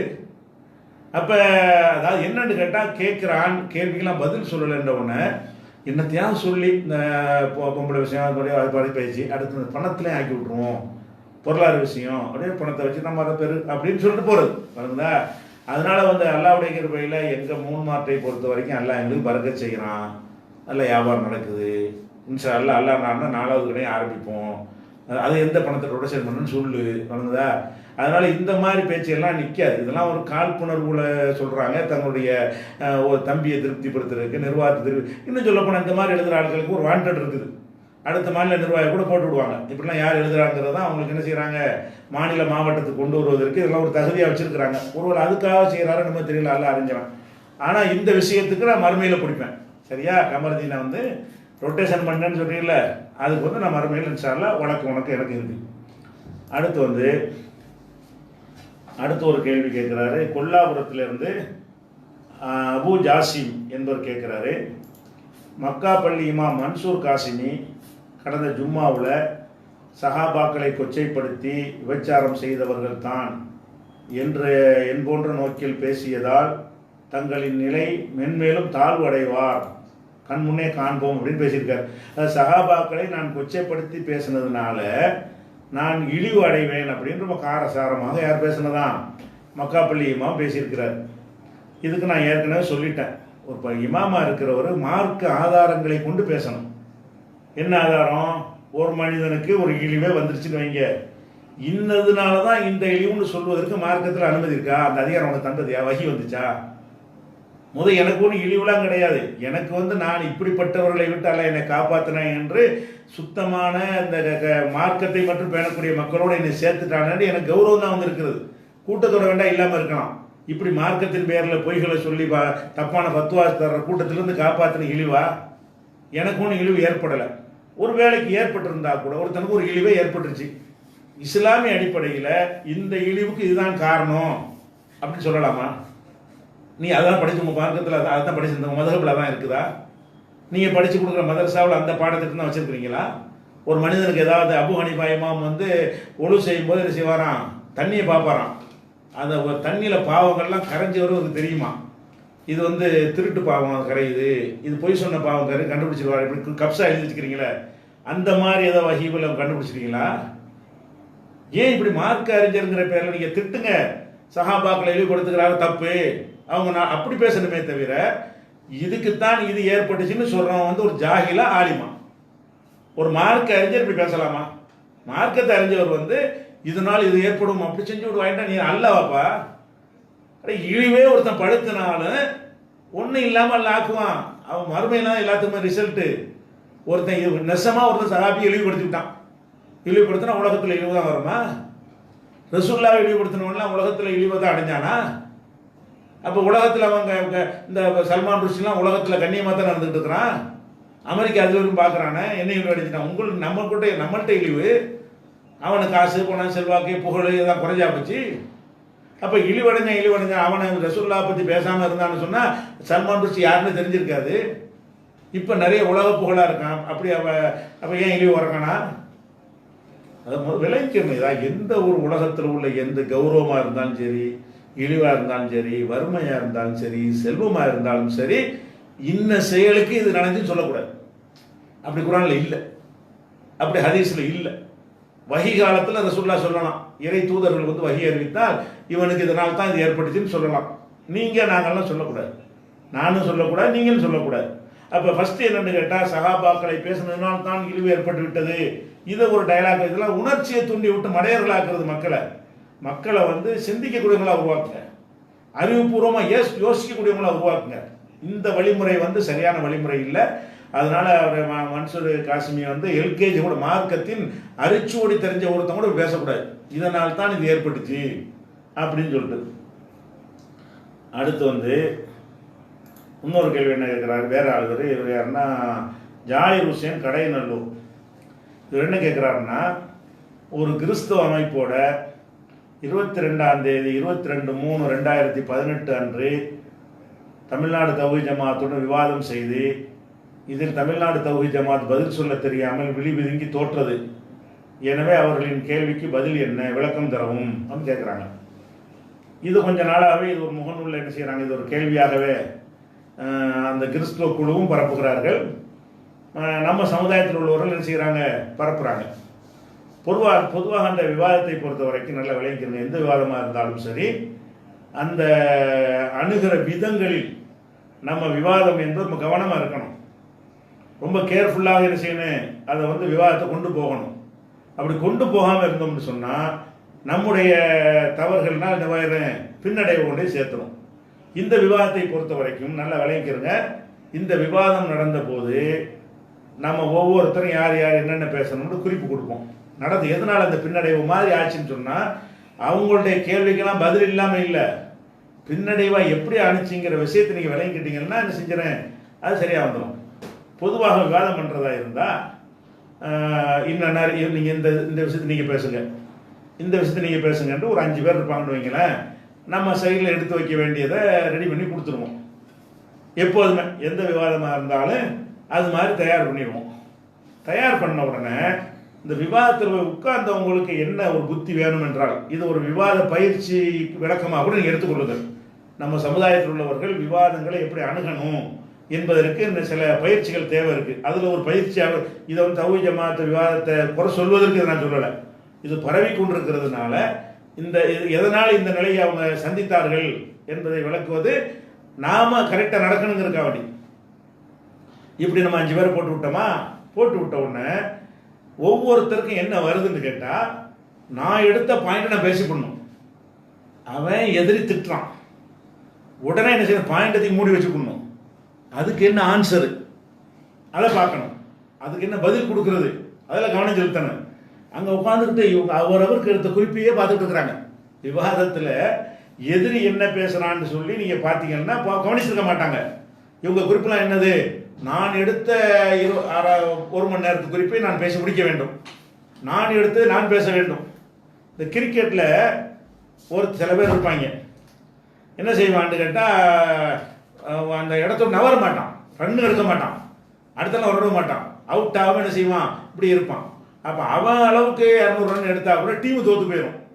அப்போ அதில் என்ன செய்யணும், டீமாக அதை சிந்திச்சு பார்க்கணுமே தவிர நான் எடுத்ததை நான் சொல்ல வேண்டும் அப்படின்னு ஒருத்தர் நினைத்து கொண்டு விவாதத்தில் உட்கார்ந்தாரையானால் அவர் அதில் தான் கவனம் செலுத்துவார், எதிரி சொல்வதை கவனிக்க மாட்டார். இதில் அவங்க என்ன செஞ்சிட்டாங்கன்னா அவரவருக்கு உள்ள குறிப்பை நம்ம எடுத்து பேசி விட்டுறணும்னு போய் உட்கார்ந்தா எதுக்கு அத்தி வச்சுப்பட்டு நான் அடுத்த வாரத்தில் பார்த்துக்குவோம். ஒருத்தன் கேள்வி கேட்டான்னா அதை ரிசீவ் பண்ணி அதுக்கு பதில் சொல்வதற்கு முன் வந்து நான் ஆச்சரிய போய் நிற்கணுமா இல்லையா? அந்த விஷயத்தில் அவர்கள் எதிரி விவாதத்தை வந்து பதில் சொல்வதுங்கிற ஒரு அக்கறையை விட நாங்கள் எடுத்த குறிப்பை பேசணும், இந்த ஒரு எண்ணம் அவர்கிட்ட இருந்தது. இது எப்படி இருந்துச்சு கேட்கக்கூடாது, நான் பிறகு சொல்லுவேன் வரமா ஏன் இப்படி சொல்கிறேன்னு. அடுத்து என்னன்னு கேட்டால் சில வாதங்களை எதிரி எடுத்து வைக்கிறான்னு வைங்களேன். எதிரி வைக்கும்போது ஒரு எடுத்து வைக்கிறப்பமே லேசு 10 கேட்டு விட்டுடலாம், பதில் சொல்வது ஒன்றுக்கு பதில் சொல்ல நான் டைம் முடிஞ்சு போயிடும். ஒருத்தன் 10 ஹதீஸ் அப்படின்னு சொன்னான்னு வைங்களேன், அவன் வந்து 5 நிமிஷத்தில் 10 கேள்வி கேட்டு போயிடுவான். நீங்கள் எடுத்து பதில் சொல்லும்போது ஒன்றுக்கு சொல்லுவீங்க, உங்களுடைய டைம் முடிஞ்சு போயிடும். நான் பதிலுக்கு விளக்கமாக சொல்லணும்ல, முடிஞ்சு போயிடும். அப்போ என்ன பண்ணணும், விவாதத்தில் கவனிக்க வேண்டியவர்கள் இந்த லிஸ்ட்டு போட்டாண்டு வைங்க, நிறுத்தணும். என்ன முதல் குற்றச்சாட்டு சொல்லு, என்ன ஹதீஸை வாசி அர்த்தம் செய்யி, அதுலேருந்து உன் கேள்வியை கேளு. சும்மா பட்டியல் போட்டு ஹப்சா பற்றி என்ன சொல்றீங்க, ஆயிஷா என்ன, ஆயிஷா இப்படிமாங்க, இது கூட கூடாது எப்பவுமே எந்த விவாதத்துலையும். அப்போ நான் சேகபத்தில் ஜமால் அந்த மாதிரி பட்டியல் போடுவார், இந்த பட்டியல் விளையாட்டுலாம் வச்சுக்கிறாதீங்க. எப்பொழுதும் சொல்லியிருக்கேன்ல, கற்றுக் கொடுத்துருக்கோம்ல. விவாதம் பண்ணுவதாக இருந்தால் எதிரிகள் வந்து லிஸ்ட்டு போட விடக்கூடாது. ஏன் லிஸ்ட்டு போட்டால் அவனே விளங்காமல் கூட படிச்சு விட்டுருவான். லிஸ்ட்டு போடுறான்னு அந்த ஜெனி தாமஸ் விவாதத்தில் லிஸ்ட்டை போட சொன்னா ஒரு லிஸ்ட்டு போட தெரியல, அதை விளக்கி சொல்ல தெரியல. நீ என்ன சொல்கிற விளக்கு, அந்த ஹதீஸ் என்ன சொல்லுது, அது ஒரிஜினல் அர்த்தத்தை வாசி, அந்த அர்த்தத்தில் உன் கேள்வி வந்தால் இப்படி வருதுன்னு கேளு. அப்படி கேட்கறதை விட்டு அவன் பாட்டுக்கு சொல்லிக்கிட்டே இருக்கிறான், பேசாமல் வந்துட்டு இருக்கிறாங்க. விவாதத்தில் இருப்பவர்கள் பதில் இல்லாமலாம் இல்லை, பதில் சொல்வதை வந்து நிறைய அள்ளி போட்டு தேய்க்கிறது. 10 கேட்டான 10க்கு எப்படி பதில் சொல்றது, 1 சொல்லிட்டு 9க்கு பதில் சொல்ல முடியாது, நேரம் நாட்டி முடியாது தானே. 1க்கு சொன்னாங்கன்னா 9க்கு முடியாது. அப்போ அந்த விவாதத்தில் என்ன தவறு நடக்குதுன்னு கேட்டால் அவரவர் தான் நினைத்ததை பேசணுன்ற ஒரு மெயின் செட்டில் போய் உட்காந்துடுறாங்க. டீம் ஒர்க்கை விட தான் வந்து நல்லா செஞ்சாரு, நல்ல விவாதம் பண்ணிட்டாருன்னு பார்க்குறவங்களுக்கு தெரியணும்னு நினைச்சாங்களே தவிர ஒட்டுமொத்த இஸ்லாம் மேலோங்கணும், அது டீம் மேலோங்கனா தான் முடியும் என்ற நோக்கம் அவங்களுக்கு அதில் வெளிப்படவில்லை அந்த விவாதத்து. ஒரு விஷயம். 2வது, இந்த பட்டியல் போட விட எந்த விவாதமாக இருந்தாலும் சரி, 18:34 இப்படி இருக்கிறது, 24:10 இப்படி இருக்கிறது, 54:7 இப்படிங்கிறான் ஒருத்தன். இப்படி சொல்ல விட்டீங்கன்னா எதுக்கு நீங்கள் பதில் சொல்லுவீங்க? அவன் மடத்தனமாக வாதம் பண்ணுறான். நம்ம என்ன செய்யணும், பேசி முடிச்சோன்னே நீ சொன்னீங்கள பட்டியல் ஒன்று ஒன்றா சொல்லு, இந்த பட்டியல் விளையாட்டு வச்சுக்கிறாத, 18:34 வாசி, அதில் என்ன இருக்குன்னு சொல்லு, அதில் உன் கேள்வியை கேளு. அப்படிங்கன்னா அவன் கேள்வி கேட்கறதுக்கு அவ்வளோ டைம் தேவைப்படும். அப்போ தான் அவன் எவ்வளோ மடத்தனமாக பேசியிருக்காங்கிற பதில் சொல்ல முடியும். பதில் எப்போ வரேன், சும்மா ஒரு துணுக்கம் மட்டும் எடுத்துகிட்டு பேசுகிறான்னு மொத்தமாக போடுப்ப, எந்த ஆயத்திலேருந்து வாதத்தை வைக்கிற, எந்த ஹதீஸ்லேருந்து வைக்கிற அப்படின்னு கேட்டு அந்த லிஸ்ட்டு போட விவாதம். எந்த விவாதத்திலையுமே வந்து விவாதம் செய்பவன் தன் நிலையை விளக்க வேண்டும். விளக்காம பட்டியல் போட்டான்னு வைங்க அப்படின்னா அப்போ நமக்கு டைம் நிறைய இருக்கு. நீ 10 நிமிஷம் பட்டியல் போட்டிங்கன்னா 3 மணி நேரம் எனக்கு கூட பதில் சொல்றதுன்னு கேட்கணும். அது விவாதத்தில் கொடுக்க மாட்டாங்க. அப்போ என்ன செய்யணும், கேள்வி ஒழுங்கா விளக்கு, பார்க்குறவனுக்கு விளக்குற மாதிரி விளக்கு அப்படின்ற சொல்லி அடிப்படையில் கேட்கணும். எத்தனை கிளாஸ் நடத்தியிருந்தோம், அது கேட்டாங்களா? விவாதத்தில் அவன் பாட்டு சொல்லிட்டு இருக்கிறான், கிறுக்குத்தனமாக சொல்கிறான், அவ்வளோ மடத்தனம், சும்மா எல்கேஜி மாதிரி உள்ள கேள்வி அம்பட்டும். இது போக நான் இடையில பார்த்துக்கிட்டு இருந்தேன், இடை பிரேக் நேரத்தில் அவங்க படிப்பாங்கிறேன்னு மெயிலில் அனுப்புகிறேன். யார் விவாதத்தில் கலந்து கொண்ட ஆளுகளுக்கெல்லாம் என்ன செய்கிறேன், நான் 4 இடத்துல இருந்து பார்த்துக்கிட்டு இருக்கிறேன். பார்த்து இன்னும் இடையில பிரேக் டயத்துக்கு வருவாங்கன்னு பிரேக் டயத்தில் பாருங்கன்னு மெயில் அனுப்புகிறேன். மெயில் அனுப்பி என்னென்ன விஷயங்கள் கேட்டிருக்காரு, இதுக்கெல்லாம் என்னென்ன பதிலுன்னு சொல்லி பதிலையும் சேர்த்து அனுப்பிவிட்றேன். அதை போய் கூட பேசலையேங்க. பதில் இந்த மாதிரி சொல்லுங்கன்னு சொன்னது கூட என்ன செய்யலை, அதையும் பேசலை. என்ன எடுத்த குறிப்பை நான் பேசிடணும்.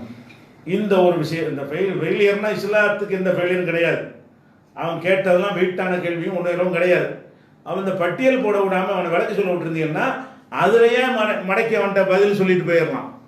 அந்த ஒரு விஷயம் அந்த 2வது மிஸ்டேக் பண்ணிட்டாங்க. இது விவாதம் செய்யும் போது ரொம்ப கவனமாக நம்ம இருக்கணும். அடுத்து என்னன்னு கேட்டால், இந்த தரக்குறைவான வார்த்தையை பேசுகிறாதே, கிளாஸ் நடத்தி அனுப்புகிறோம். தடித்தனமான வார்த்தையை பேசக்கூடாது. விவாதம் என்பதில் அந்த வார்த்தைகளை கடுமையாக நம்ம விட்டோம்னு சொன்னால் அவனுக்கு ஒன்றும் கிடையாது, என்னன்னு சொல்லி போயிடுவான். நமக்கு தாங்க முடியாது. அவனுக்கு ஓரணை சேர்க்கையாளர் சொன்னாலும் கோவம் வராது. அப்படிலாம் கூட எழுதி வச்சிருக்கிறாங்க. அப்போ அப்படிலாம் கேட்டாலும் அவன் கோவம் நமக்கு வரும். ஏன்னா நம்ம ரசூல் ஸல்லல்லாஹு அலைஹி வஸல்லம் வச்சுக்கிறேன் வேறு. அப்போ அவனுக்கு தகுந்த மாதிரி ஒரு ரொம்ப கீழ்த்தரமான லோ ஃபேமிலியில் இருக்க பேசிக்கிறாங்களே தரப்படை மாதிரி, அந்த மாதிரியான ஆட்களோட போயிட்டு சரிக்கிறேன்னு பேசலாமா? அந்த தரத்தில் பேசக்கூடாது. நம்ம இந்த மாதிரி வார்த்தையெல்லாம் யூஸ் பண்ணாதீங்கன்னு கிளாஸ் நடத்தி அப்படி யூஸ் பண்ணாங்க. யூஸ் பண்ண என்ன செய்வான், அவன்கிட்ட போய் திருச்சென்னையில் பார்த்தா தெரியும். நாகரிகமான உள்ள ஆளுக்கு திருச்சென்னையில் கலந்தீங்கன்னு வைங்களேன், அதுக்கு உங்களுக்கு ரிப்பில் பண்ண கொடுக்க இயலாது. வாயிலிருந்து கூவமே வரும்ல. அப்படி வச்சு என்ன செய்வீங்க, நீங்கள் பேசாமல் போய்கிட்டு இருக்க வேண்டியதான்.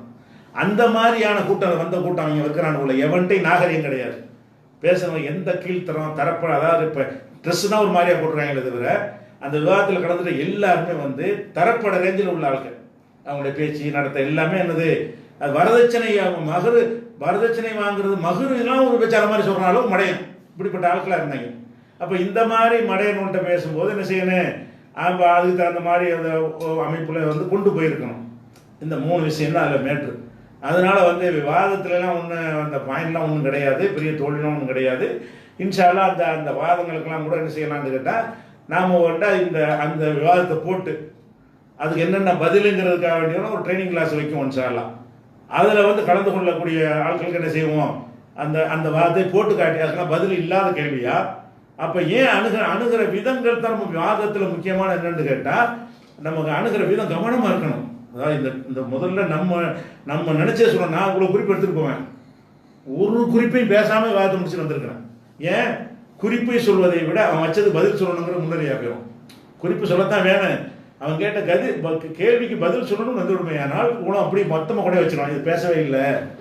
ஏன், அதான் மக்கள் பார்த்துட்டு இருக்கிறாங்க. இந்த குறிப்பை என்ன வச்சுக்கிறது மக்களுக்கு தெரியுமா? சபையில் வச்சது மக்களுக்கு தெரிஞ்சிடும். எது சபையில் வைக்கப்பட்டு விட்டது அதுக்கு சொல்லணுமே தவிர, இந்த விஷயத்தில் அவங்க ஒரு பின்னடைவாச்சே தவிர அது ஜமாத கொள்கைக்கு எந்த ஒரு இதுவும் கிடையாது.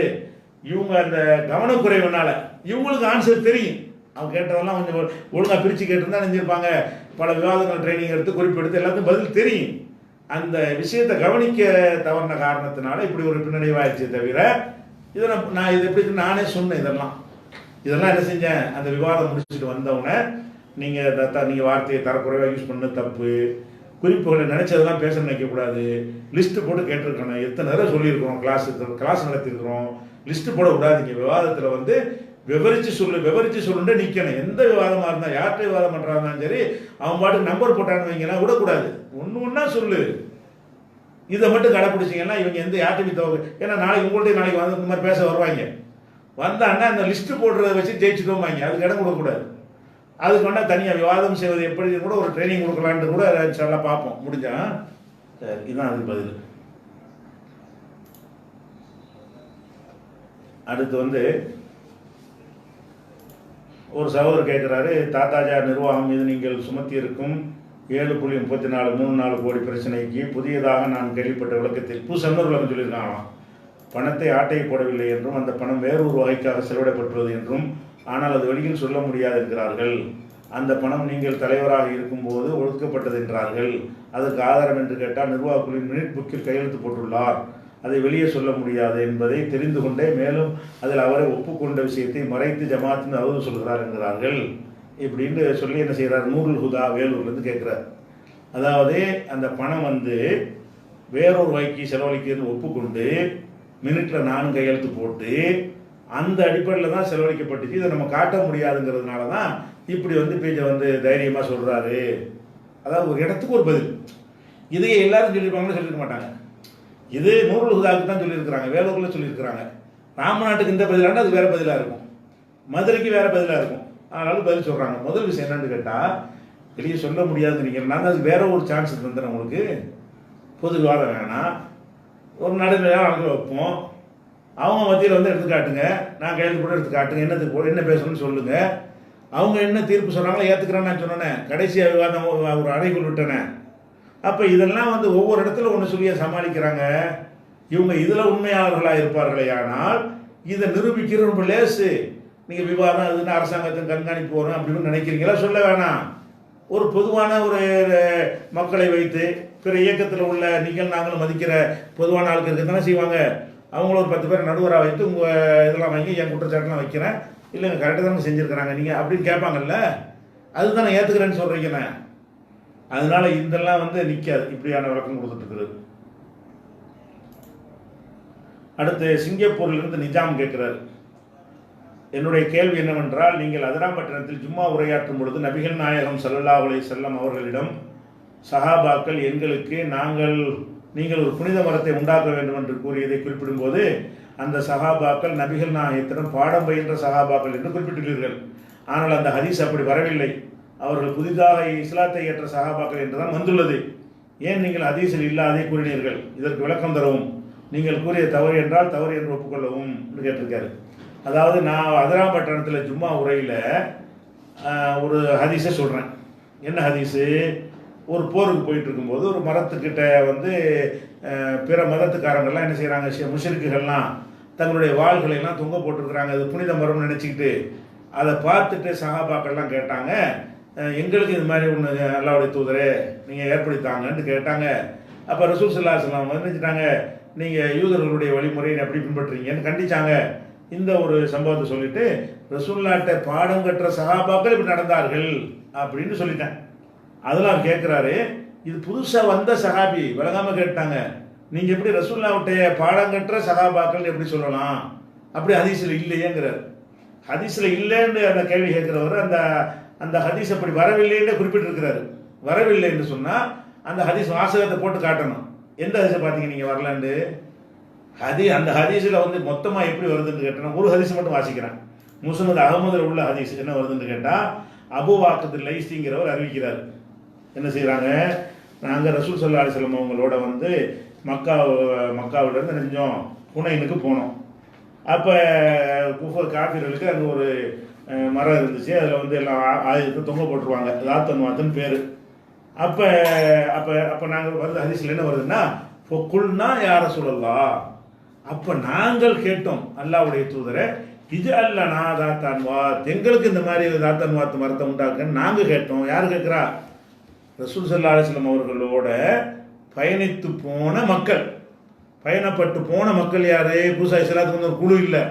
அவங்க யாரை அழைத்து கொண்டு ஒரு இதுக்கு போயிட்டு இருக்கிறாங்களோ, யுத்தத்துக்கு போயிட்டு இருக்கிறாங்களோ, அந்த சஹாபாக்கள் தான் கேட்குறாங்க, எங்களுக்கு ஏற்படுத்துங்கள். ஒரு கூட்டத்தார், அறியாத கூட்டத்தார் வந்தார்கள், அவர்கள் கேட்டார்கள் அப்படின்னு ஹதீஸில் வரல. குழுனா நாங்கள் கேட்டோம். அப்போ நாங்கள் கேட்டோம்னா யாரு? கூட போன மக்கள் தான் சொல்கிறாங்க நாங்கள் கேட்டோம்னு சொல்லி.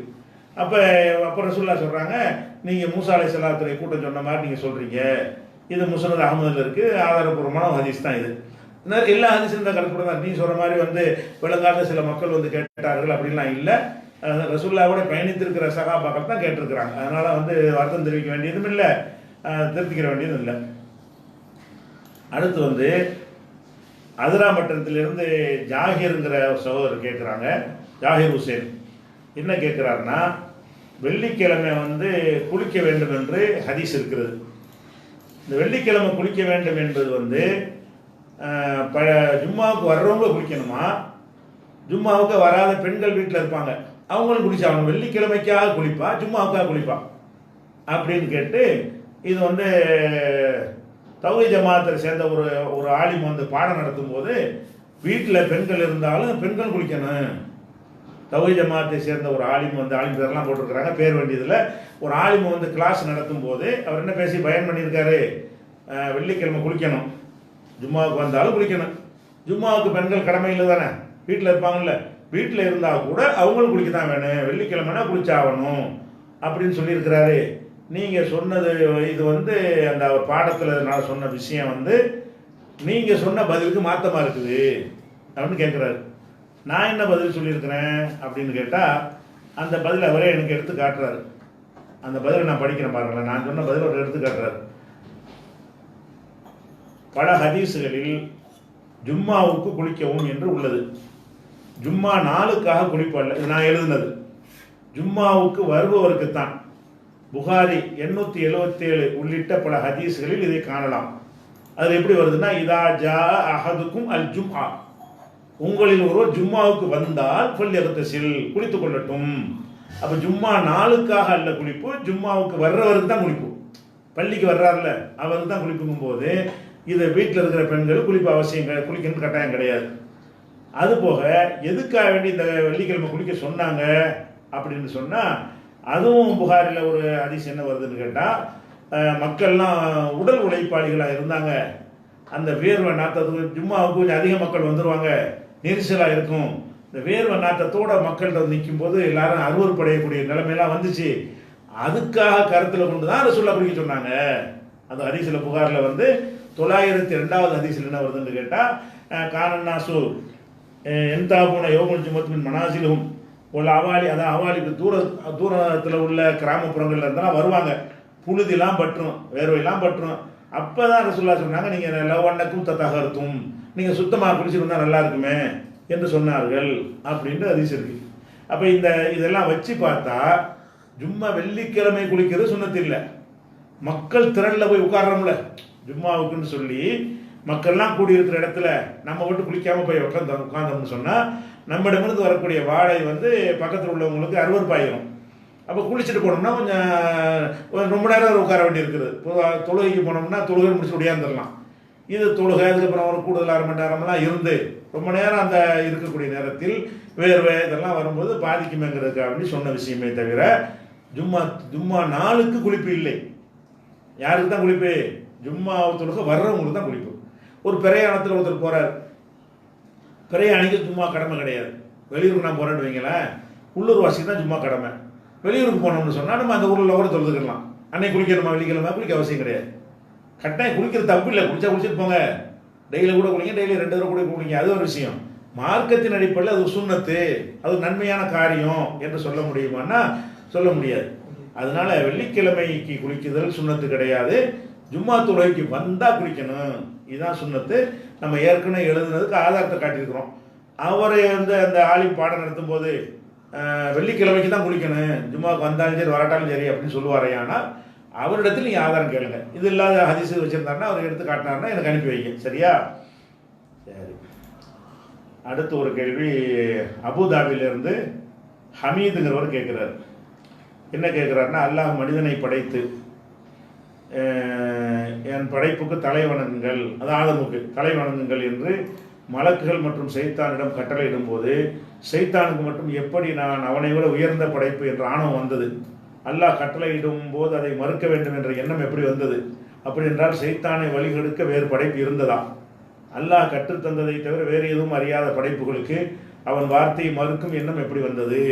2 கேட்குறார்.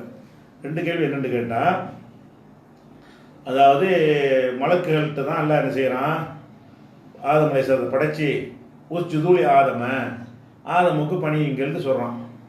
எல்லாரும் பணிஞ்சிட்டாங்க, இப்லீஸை தவிர. இது வந்துருச்சு. அவங்க என்ன கேட்குறாருன்னா, அந்த இப்லீஸுங்கிறவங்க மலக்குன்னு நினச்சிக்கிட்டு அவர் கேட்குறாரு. கேள்வி எதனால் வருது? இப்லீஸு ஒரு மலக்கு தான், மலக்கூட தானே இருந்தான். மலக்குக்கு தானே அந்த ஆர்டர் போடப்பட்டுச்சு. இப்போ மலக்குன்னு அப்படி கேட்டு போயிட வேண்டியது தானே. அப்படி இருக்கும்போது அந்த இப்லீஸ் மட்டும் என்ன செய்கிறான், நான் முடியாதுன்னு சொன்னானே. அப்போ அவனுக்கு எடுக்கிறதுக்கு வேற ஒரு படைப்பு அங்கே இருந்ததா? நம்மளுக்கு எடுக்கிறதுக்கு சைத்தான் இருக்கிறான்ல, அது மாதிரி அவனுக்கு எடுப்பதற்கு யாருக்கு எடுத்தா? அவன் மலக்கு தானே அப்படின்னு கேட்குறாங்க. அதுக்கு வந்து குரானில் இதுக்கு விட இருக்குது. 18:50 திருக்குரானில் 18வது சூறாவில் 50வது வசனத்தில் அதில் என்ன இருக்குன்னு கேட்டால், இப்போ சஜது இல்லா இப்லீஸ், இப்லீஸை தவிர எல்லாரும் பணிந்தார்கள். கான மினல் ஜின்னி, அவன் ஜின் இனத்தில் உள்ளவனாக இருந்தான். அவன் மலக்கே கிடையாது. மலக்குகளோடு அல்லாஹ் கொண்டே உட்கார வச்சிருந்தான். அவன் ஒரு அந்தஸ்து கொடுத்து ஜின் இனத்தில் இருந்து ஒரு நல்ல ஒரு வழிபாட்டுக்குரியவனாகவோ ஏதோ ஒன்று இருந்திருக்கணும். அல்லாஹ் எதுக்கு தேர்ந்தெடுத்தான் நமக்கு தெரியலை. ஆனால் அவன் ஜின் இனத்தை சேர்ந்தவன், அது உண்மை. அவன் மலக்குகளோடு வைக்கப்பட்டு இருந்தான், அது உண்மை. 2 குர்ஆன்லேருந்து விளங்குது. மலக்குக்கு சஜதா செய்ய சொல்லும் போது அவன் கூட இருந்திருக்கிறான். அப்போ மலக்கு கூட்டத்தோடு அவன் என்ன செஞ்சிருக்கிறான், சேர்த்து வைக்கப்பட்டு இருந்தான். அதே நேரத்தில் மலக்கா, அவன் மலக்கு இல்லை. கான மினல் ஜின்னி, ஜின் என்ற இனத்தை சேர்ந்தவன். அப்போ ஜின்னு ஒரு படைப்பு இருக்கிறது. அந்த படைப்பு எது மாதிரியான படைப்பு என்று சொன்னால், மனிதனை மாதிரி. நம்ம மலக்குகள் தப்பு செய்ய மாட்டாங்க இயற்கையாகவே. அவங்க இயல்பாகவே என்ன செய்ய மாட்டாங்க, தீமைகளை செய்ய மாட்டாங்க. மனுஷனை பொறுத்த வரைக்கும் நல்லதும் செய்வான், கெட்டதும் செய்வான். கெட்டதுன்னு தெரிஞ்சுக்கிட்டு செய்வான். இது கெட்டது தான் அவனுக்கு தெரியும். குடிக்கிறது, மதுபானம் கெட்டதுன்னு தெரியுமா இல்லையா, புகைப்பிடித்தல் கெட்டதுன்னு தெரியும்ல, தெரிஞ்சுட்டு அவன் புகைப்பிடிக்கிறான். இந்த மாதிரி மலக்குகள் இருக்க மாட்டாங்க. ஆனால் ஜின்னு இருக்கு. அப்படி ஜின்னுங்கிறது 2 உள்ளது. ஒமா ஹலத்துல் ஜின்ன ஒல் இன்ச இல்லாலி யாபுதும், ஜின்னையும் மனிதனையும் என்னை வணங்குவதற்கு தான் படைத்திருக்கிறேன்னு நல்லா சொல்கிறான். அப்போ ஜின்னுங்களுக்கு பகுத்தறிவு இருக்கிறது. பகுத்தறிவு இருந்தால், சுயமாக சிந்தித்து முடிவெடுக்கக்கூடியது இருந்தால், ஒழுங்காக பயன்படுத்தினா நல்ல முடிவெடுப்பான், ஒழுங்காக பயன்படுத்தலாம் அது கெட்ட முடிவெடுப்பான். இப்போ ஜின்களில் சூரத்து ஜின் எடுத்து பார்த்தா கூட ஜின்களில் சாலிகான ஜின்கள் இருக்கிறது, கெட்ட ஜின்களும் இருக்குது. அந்த படைப்பில் இருந்த ஒருத்தன் தான் யாரு, இப்லீஸுங்கிறவன். அப்போ அந்த இப்லீஸை கொண்டு போய் அல்லாஹ் ஜின் படைப்பில் உள்ள ஒருத்தனை கொண்டு போய் மலக்குகளோட ஏதோ ஒரு எண்ணத்துக்காக நமக்கு சொல்லப்படலை, ஆனால் அவங்களோட இருந்திருக்கான். கட்டளை இடும்போது மலக்குகளாக இருந்தவங்க டக்குன்னு கட்டுப்பட்டாங்க. அல்லாஹ் சொன்னால் கேட்கணும் மட்டும்தான் அவங்களுக்கு. இவன் யாரு, இவன் ஜின்னுங்கிற படைப்பு. இவன் வசந்த, உண்மையில ஜின் நம்மளோட வசந்தது தானே. இப்போ நமக்கே தெரியல. ஜின்களை பொறுத்த வரைக்கும் சுலைமான் நபிகிட்ட இருக்கிற அந்த ராணிகிட்ட இருக்கிற சிம்மாசனத்தை இங்கே தூக்கிட்டு வர சொல்லிடுறாரு. கண்மூடி திறக்கிறதுக்குள்ள கொண்டு வந்துருச்சுன்னு வருது குரான்ல. அப்போ ஜின்னு பவர்ஃபுல்லானது. அப்போ ஜின்னா இருக்கிறது தெரியும் நம்ம எவ்வளோ பவர்ஃபுல்லாக இருக்கிறோம்.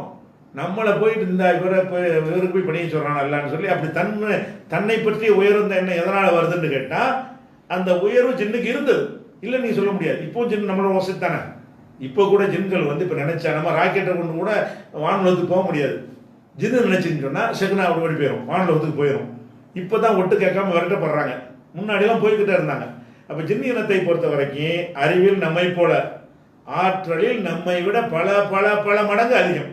அப்படியான ஒரு படைப்பாக இருக்கும் பொழுது அந்த படைப்புக்கு என்ன தோணும், இந்த நேற்று களிமண்ணில் உருட்டி ஒரு ஆள் செஞ்சுவிட்டு நம்ம இப்படி இடத்துல நமக்கு எவ்வளோ பவர் இருக்குது இப்படின்னு இயற்கையாக வரும்ல, அறிவுள்ளவனுக்கு வரும்ல. அந்த அறிவுடைய ஆணவம் தான் படைச்சவனை விட என் அறிவு பெருசுன்ற எண்ணத்தை உண்டாக்குனதே தவிர அவனை வழிகெடுக்கிறதுக்குன்னு வேற ஒரு படைப்புலாம் இருக்கல.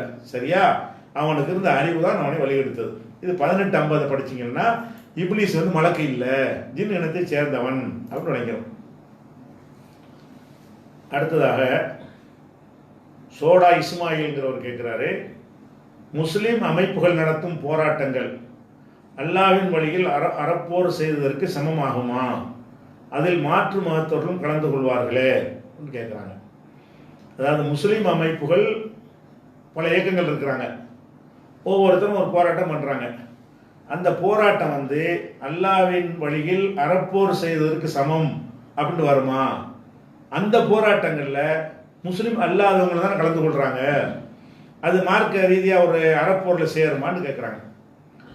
பொதுவாக எந்த ஒரு போராட்டமாக இருந்தாலும் சரி, இதெல்லாம் எந்த கிரவுண்டில் அது இஸ்லாமிய கலர் சொல்லப்படுதுன்னு கேட்டால், அஃதுலுல் ஜிஹாதி கலிமத்து ஹக்கின் இந்த சுல்தானின் ஜாயிரின், அநியாயக்கார ஒரு அரசனுக்கு முன்னாடி சத்தியத்தை சொல்வது தான் சிறந்த ஜிஹாது.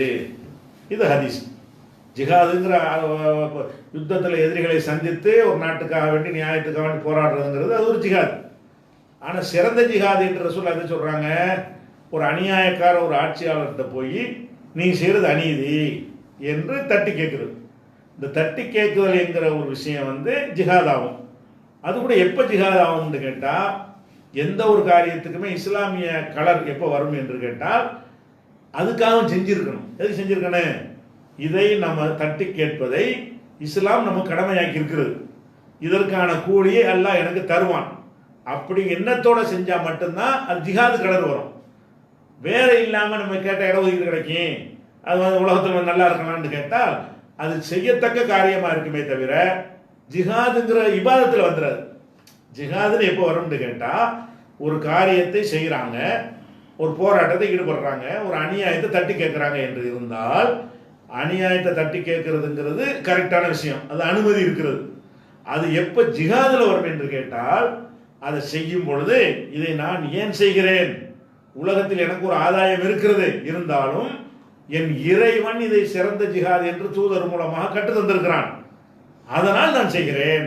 அப்படி என்ன இருந்தா தான் எது வரேன், அந்த போராட்டங்கள் எல்லாம் ஜிஹாதுங்கிறதுல அறப்போர்ல வந்து அதுக்கும் அல்லாஹ்வுடைய கூலி கிடைக்கும். அப்ப இந்த ரெண்டு விஷயம் இருக்கணும். ஒன்று, அந்த விஷயம் வந்து நல்லதா இருக்கணும்.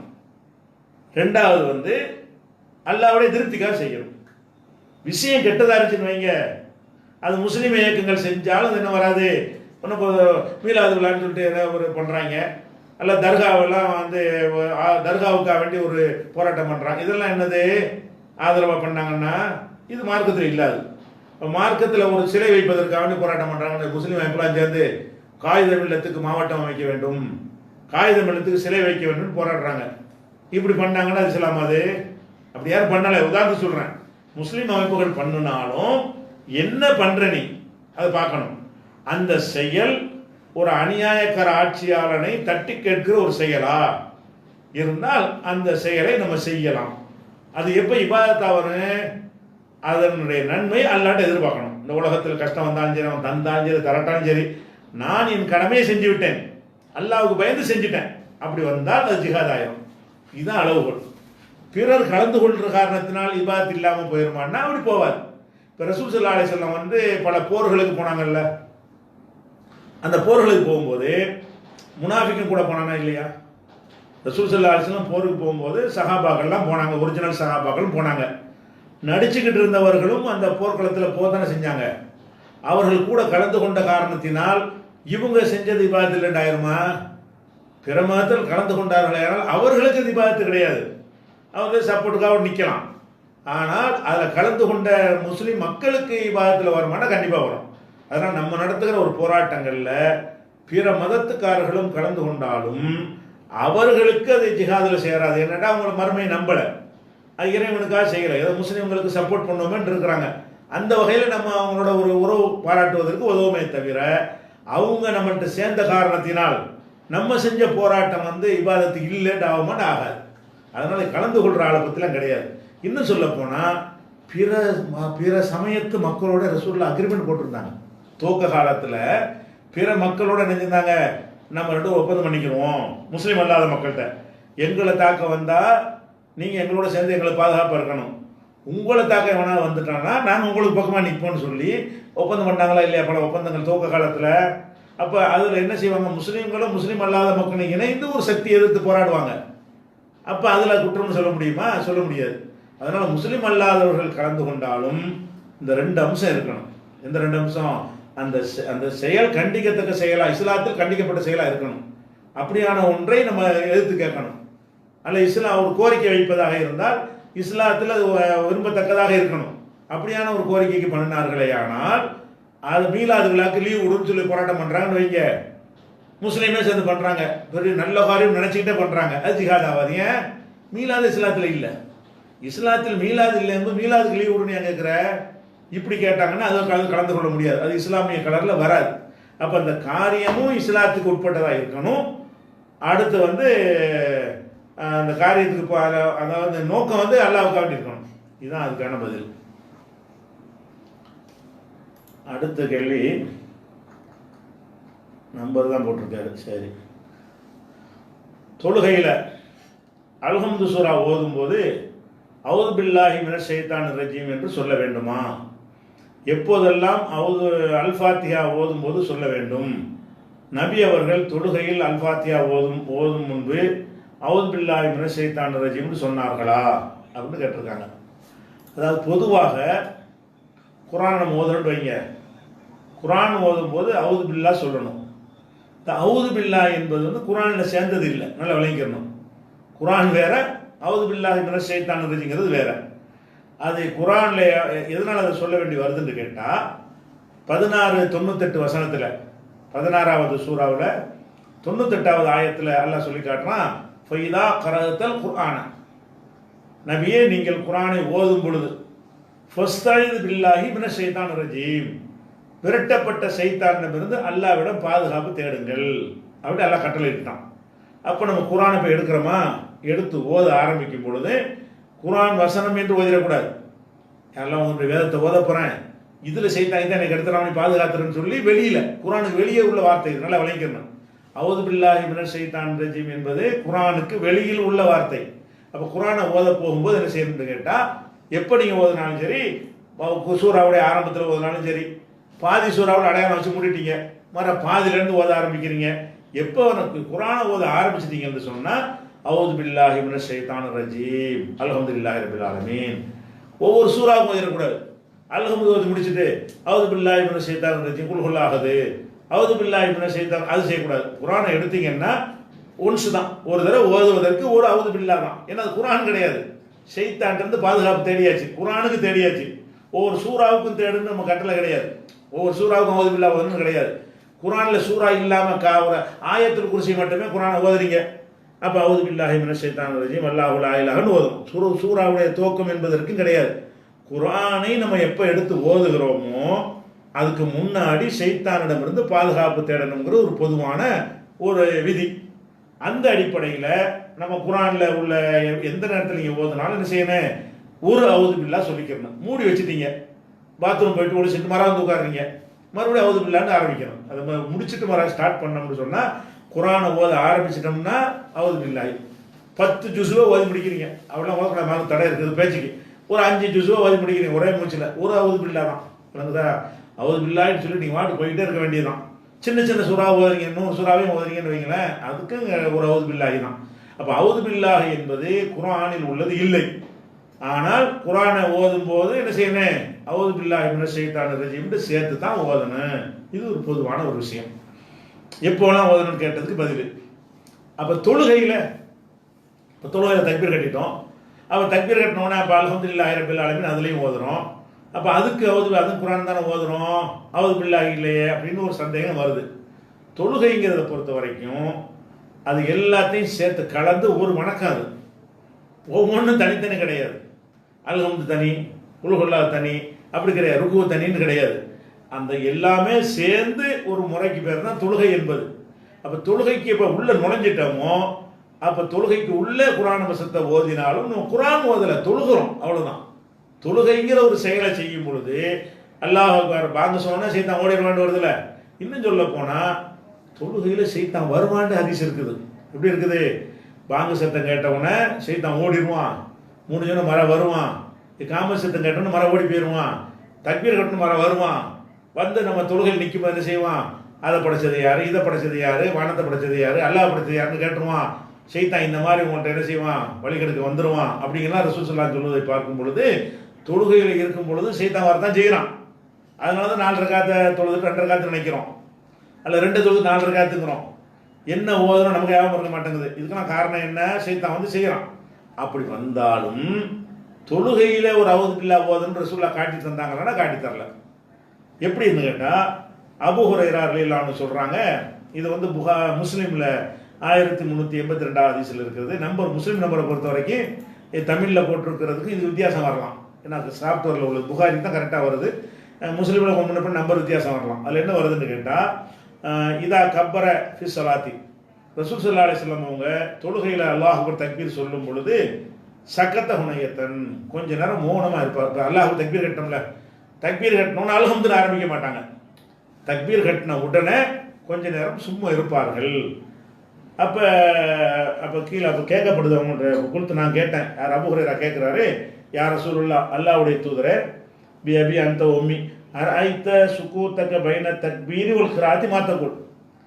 நீங்கள் தக்பீர் அல்லாஹ் அக்பருங்கிறீங்க, அப்புறமேல அல்ஹம்துன்னு ஓத ஆரம்பிச்சிடுறீங்க. அதுக்கு நடுவில் என்ன ஓதுவீங்க? மௌனமாக இருந்தால் அதை ஓதணும்ல. சத்தமிடாத ரக்காத்தாக இருந்தால் அது கண்டுபிடிக்க இயலாது. சத்தம் போட்டு ஓதுறதுல உதாரணமாக சுபஹ் தொழுகையில் அல்லது மக்ரிப் இஷாவுடைய முதல் 2 ரக்காத்துகளில் அல்லாஹ் அக்பர் தக்பீர் கட்டிட்டோம், கொஞ்ச நேரம் நின்று விட்டு அல்ஹம்துலில்லாஹ்ங்கிறோம். அந்த நின்ற நேரத்தில் என்ன ஓதுனாங்க அப்படின்னு கேட்டோம். சஹாபாக்களுக்கு தெரியலை. அப்போ ரசூலுல்லாஹ்ட்ட கேட்குறாங்க, என்ன ஓதுனீங்க?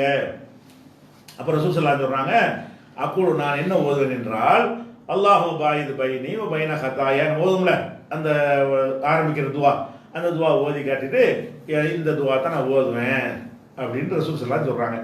அப்போ என்னென்ன அல்ஹம்துன்னு ஓதுறாங்க, அதுக்கு இடையில என்ன ஓதுவாங்கன்னு கேட்கும்பொழுது இதுதான் சொன்னேன். அவுது பில்லா ஓதுன்னு சொல்லலை. கொஞ்ச நேரம் அமைதியாக இருந்தாங்கல்ல, அந்த அமைதியான நேரத்தில் மௌனமாக இருந்த நேரத்தில் வாய்க்குள்ளே என்ன ஓதிக்கிட்டாங்க, அல்லாஹும்ம பாயிது பைனிங்கிற துவாவை தான் ஓதிக்கொண்டார்கள் அப்படின்னு இருக்கிறது. அது மாதிரி உதாரணத்துக்கு அந்த 2 ரக்காத்து அல்ஹம்து ஓதிட்டோமா இல்லையா, 2 ரக்காத்துக்கு எந்திரிக்கிறோம். 2 ரக்காத்துக்கு எந்திரிக்கும் போது என்ன வரும்னு கேட்டால், இதா நகல மினர் ரக்காத்தி சானியா, 2 ரக்காத்திலிருந்து அப்படி எந்திரிச்ச உடனே இஸ்தஃப்தஹல் கிராஅத்த பி அல்ஹம்துலில்லாஹி ரப்பில் ஆலமீன், அல்ஹம்துலில்லாஹி ரப்பில் ஆலமீன் ஆரம்பித்து விடுவார்கள். உலமேசுக்கு கொஞ்ச நேரம் மௌனமாக இருக்க மாட்டார்கள். இதுவும் அபூ ஹுரைரா அறிவிக்கிற ஹதீஸ் தான். இது முஸ்லீமில் தான் இருக்குது. அதாவது அடுத்தடுத்த ஹதீஸ், அது 82, இது 1382, இது 1384. அப்போ இதில் என்ன வருது, முதல் ரக்காத்தாக இருந்தால் கொஞ்ச நேரம் மௌனமாக இருப்பாங்க, 2 ரக்காத்தாக இருந்தால் ஸ்டார்டிங்கே அல்ஹம்துன்னு ஆரம்பிச்சிருவாங்க. அப்போ அதில் என்ன விளங்குது, அவுது பில்லா இல்லை. அவுது பில்லா என்பது குர்ஆனை நீங்கள் குர்ஆனை மட்டும் தனியாக ஓதும் போது உள்ளது. தொழுகைக்கு உள்ளே குர்ஆனை சேர்த்து விட்டீர்களே ஆனால் அது தொழுகையுடைய ஒரு அம்சம் ஆயிருமே தவிர அது குர்ஆன்கிற ஒரு அம்சமாக ஆகாது. குர்ஆன் தான் ஓதுறோம், தொழுகைக்குள்ள ஒரு அம்சம்னு கருதப்படுறதுனால தான் ரசூல் ஸல்லல்லாஹு அலைஹி வஸல்லம் அந்த ஹதீஸுகளில் அவுது பில்லாஹி மினஷ் ஷைத்தானிர் ரஜீம் ஓதுனதாக நமக்கு எந்த ஆதாரம் கிடைக்கல. அடுத்ததாக சவுதியில் இருந்த இப்ராஹிம் என்பவர் கேட்கிறார். என்ன கேட்கிறார்னா, ஒருவர் வெளிநாடுகளிலோ அல்லது தூரத்திலோ மரணித்து விடுகிறார்.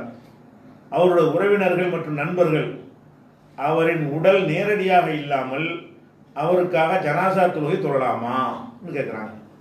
அதாவது நம்ம சவுதியில் நீங்கள் இருக்கிறீங்க, உங்கள் சொந்தக்காரர் ஒருத்தர் இந்தியாவில் மூத்தா போயிட்டாரு, நீங்கள் ஜனாசா தொழுகைக்கு புறப்பட்டு இங்கே வர இயலாது, நீங்கள் அங்கே தான் இருக்கிறீங்க, அங்கே இருந்து கொண்டு ஜனாசா இல்லாமையே ஜனாசா தொழலாமா, இதுதான் கேள்வி. உள்ளூரில் உள்ளவங்க அவங்க தொழுதுருவாங்க.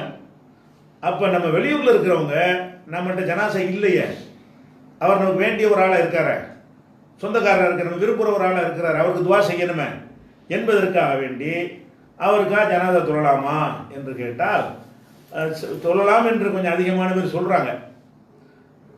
எதை வச்சு சொல்கிறாங்கன்னு கேட்டால், அபிசீனியாவில் நஜ்ஜாஷி மன்னர் இருந்தார்.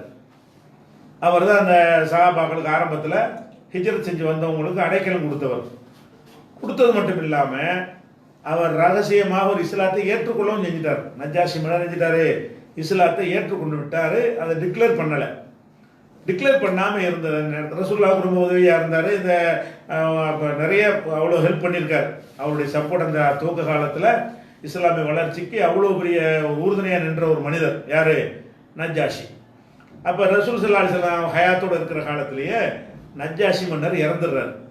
இறந்த உடனே ரசூல் ஸல்லல்லாஹு அலைஹி வஸல்லம் இங்கே மதீனாவில் தொழுகிறாங்க. நஜ்ஜாஷி மன்னர் அவருடைய அபிசீனியாவில் நினைச்சிட்டாங்க, ஹபஷாவில் இறந்துட்டார். இறந்தவொடனே இங்கே ரசூல் ஸல்லல்லாஹு அலைஹி வஸல்லம் செய்கிறாங்க, உடனே நம்ம வாங்க ஜனாசா தொழுவோம், நஜ்ஜாஷி மன்னர் இறந்துட்டாரு அப்படின்னு சொல்லிட்டு ரசூல் ஸல்லல்லாஹு அலைஹி வஸல்லம் ஜனாசா தொழுகை நடத்துகிறாங்க. முன்னாடி ஜனாசா இல்லை, அவர் ஜனாசா அபிசீனியாவில் இருக்குது. இதை ஆதாரமாக வைத்துக்கொண்டு என்ன செய்கிறாங்க, ஜனாசா முன்னாடி இல்லாட்டான்னு அதை நம்ம தொழுதுக்கலாம், ஜனாசா தொழலாம்னு கொஞ்சம் அதிகமான பேர் சொல்கிறாங்க. ஆனால் அது அப்படி எடுக்க முடியாது.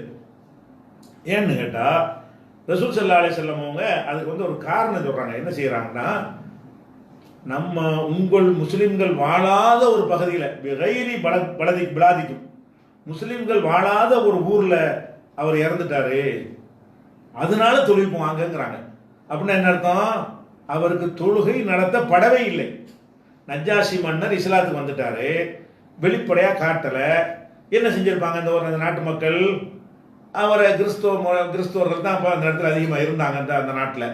அந்த முறை பிரகாரம் கொண்டு அவர் அடக்கம் பண்ணியிருப்பாங்க. அவர் அதை வெளிப்படுத்திக்கிறலையே, அவருக்கு ஆள் இல்லையே. அவர் முஸ்லீம் என்ற முறையில் எந்த ஒரு காரியமும் செய்ய முடியாமல் அப்படி இப்போ ஜனாசா தொழுகைங்கிறது கிடைக்கல. அப்படி நிலையில் அவர் இறந்த காரணத்தினால தான் ரசூல் ஸல்லல்லாஹு அலைஹி வஸல்லம் நினைச்சாங்க, நம்ம முஸ்லீம்கள் வாழாத ஒரு பகுதியில் அவர் இறந்து விட்டாரு, வாங்க அவருக்கு தொழுவோம், சல்லு அலா சாஹிபிக்கும், உங்களுடைய இந்த தோழருக்காக தொழுவோம்னு சொல்லி ரசூல் ஸல்லல்லாஹு அலைஹி வஸல்லம் சொன்னாங்கன்ட்டு ஹதீஸ்களில் இருக்குது.